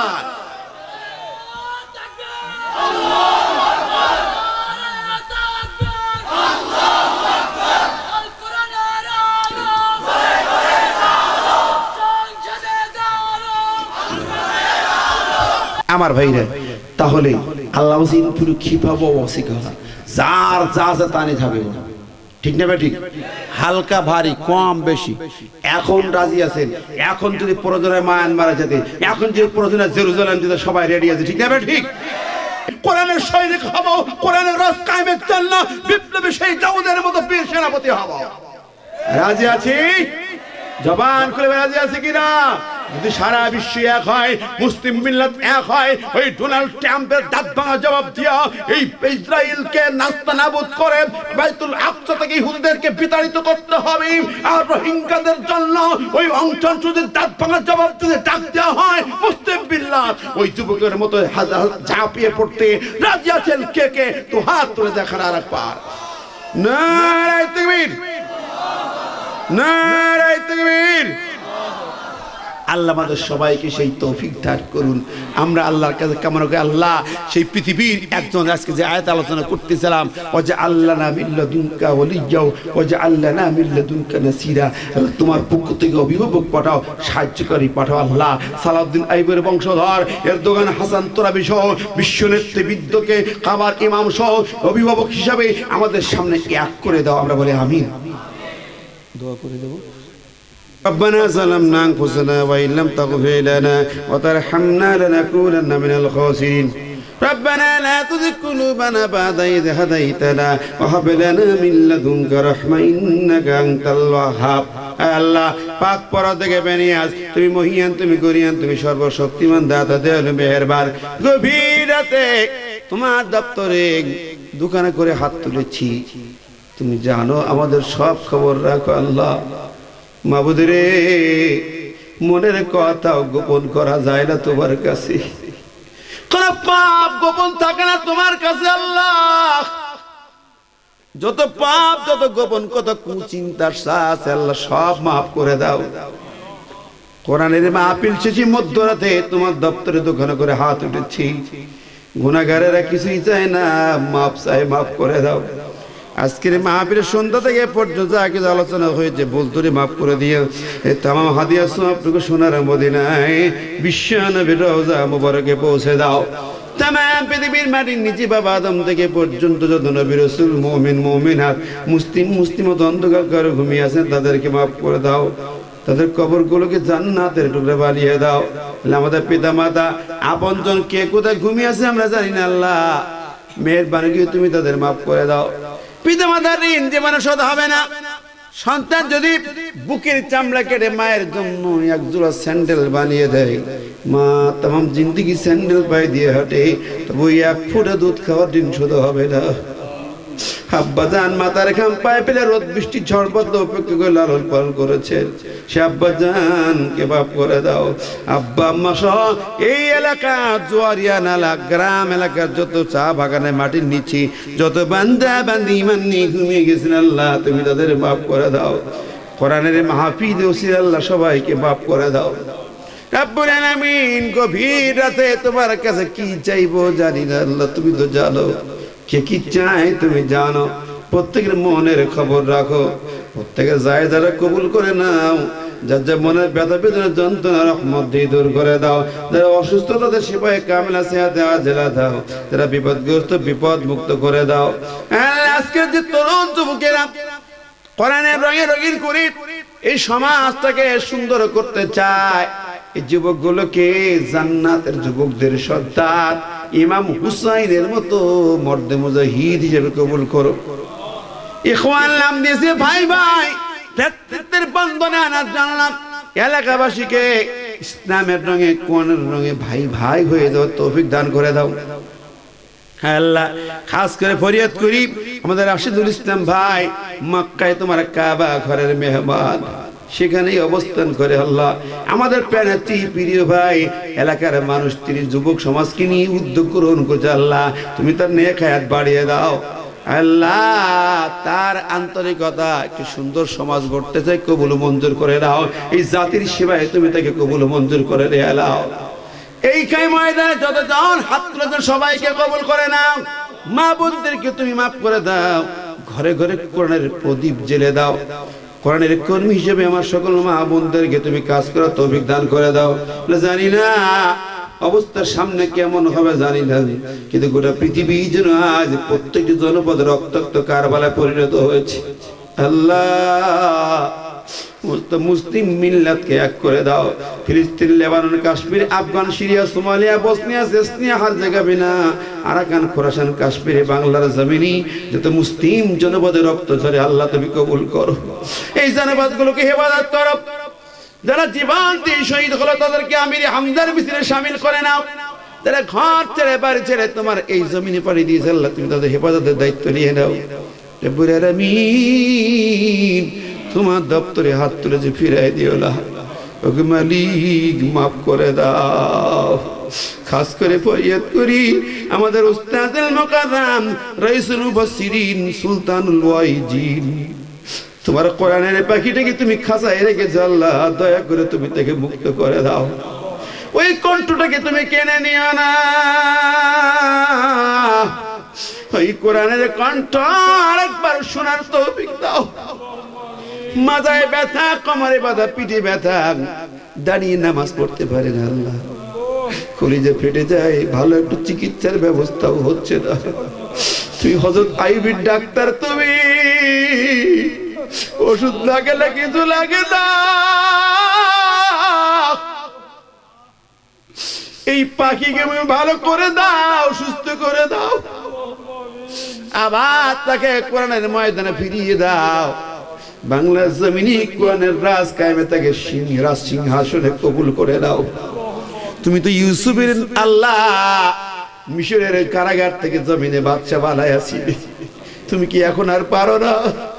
তোমার কি এখন আর সে শক্তি হবে না? তুমি তো মালিক, সব শক্তির আধার তুমি আল্লাহ। এই জমিনের কারাগার থেকে তোমার অলিকে তুমি বাদশা বানাইয়া দাও। তুমি আমাদের সবাইকে মাফ করে দাও। কখন কবরে ডাক দেবে খালি ইমানদার না বানায় ডেকো না, যে এই মুহূর্তে ডাক দেবে তখন তুমি জবানে জীবনে তার কিবারে কালেমা লা ইলাহা ইল্লাল্লাহু মুহাম্মাদুর রাসূলুল্লাহ।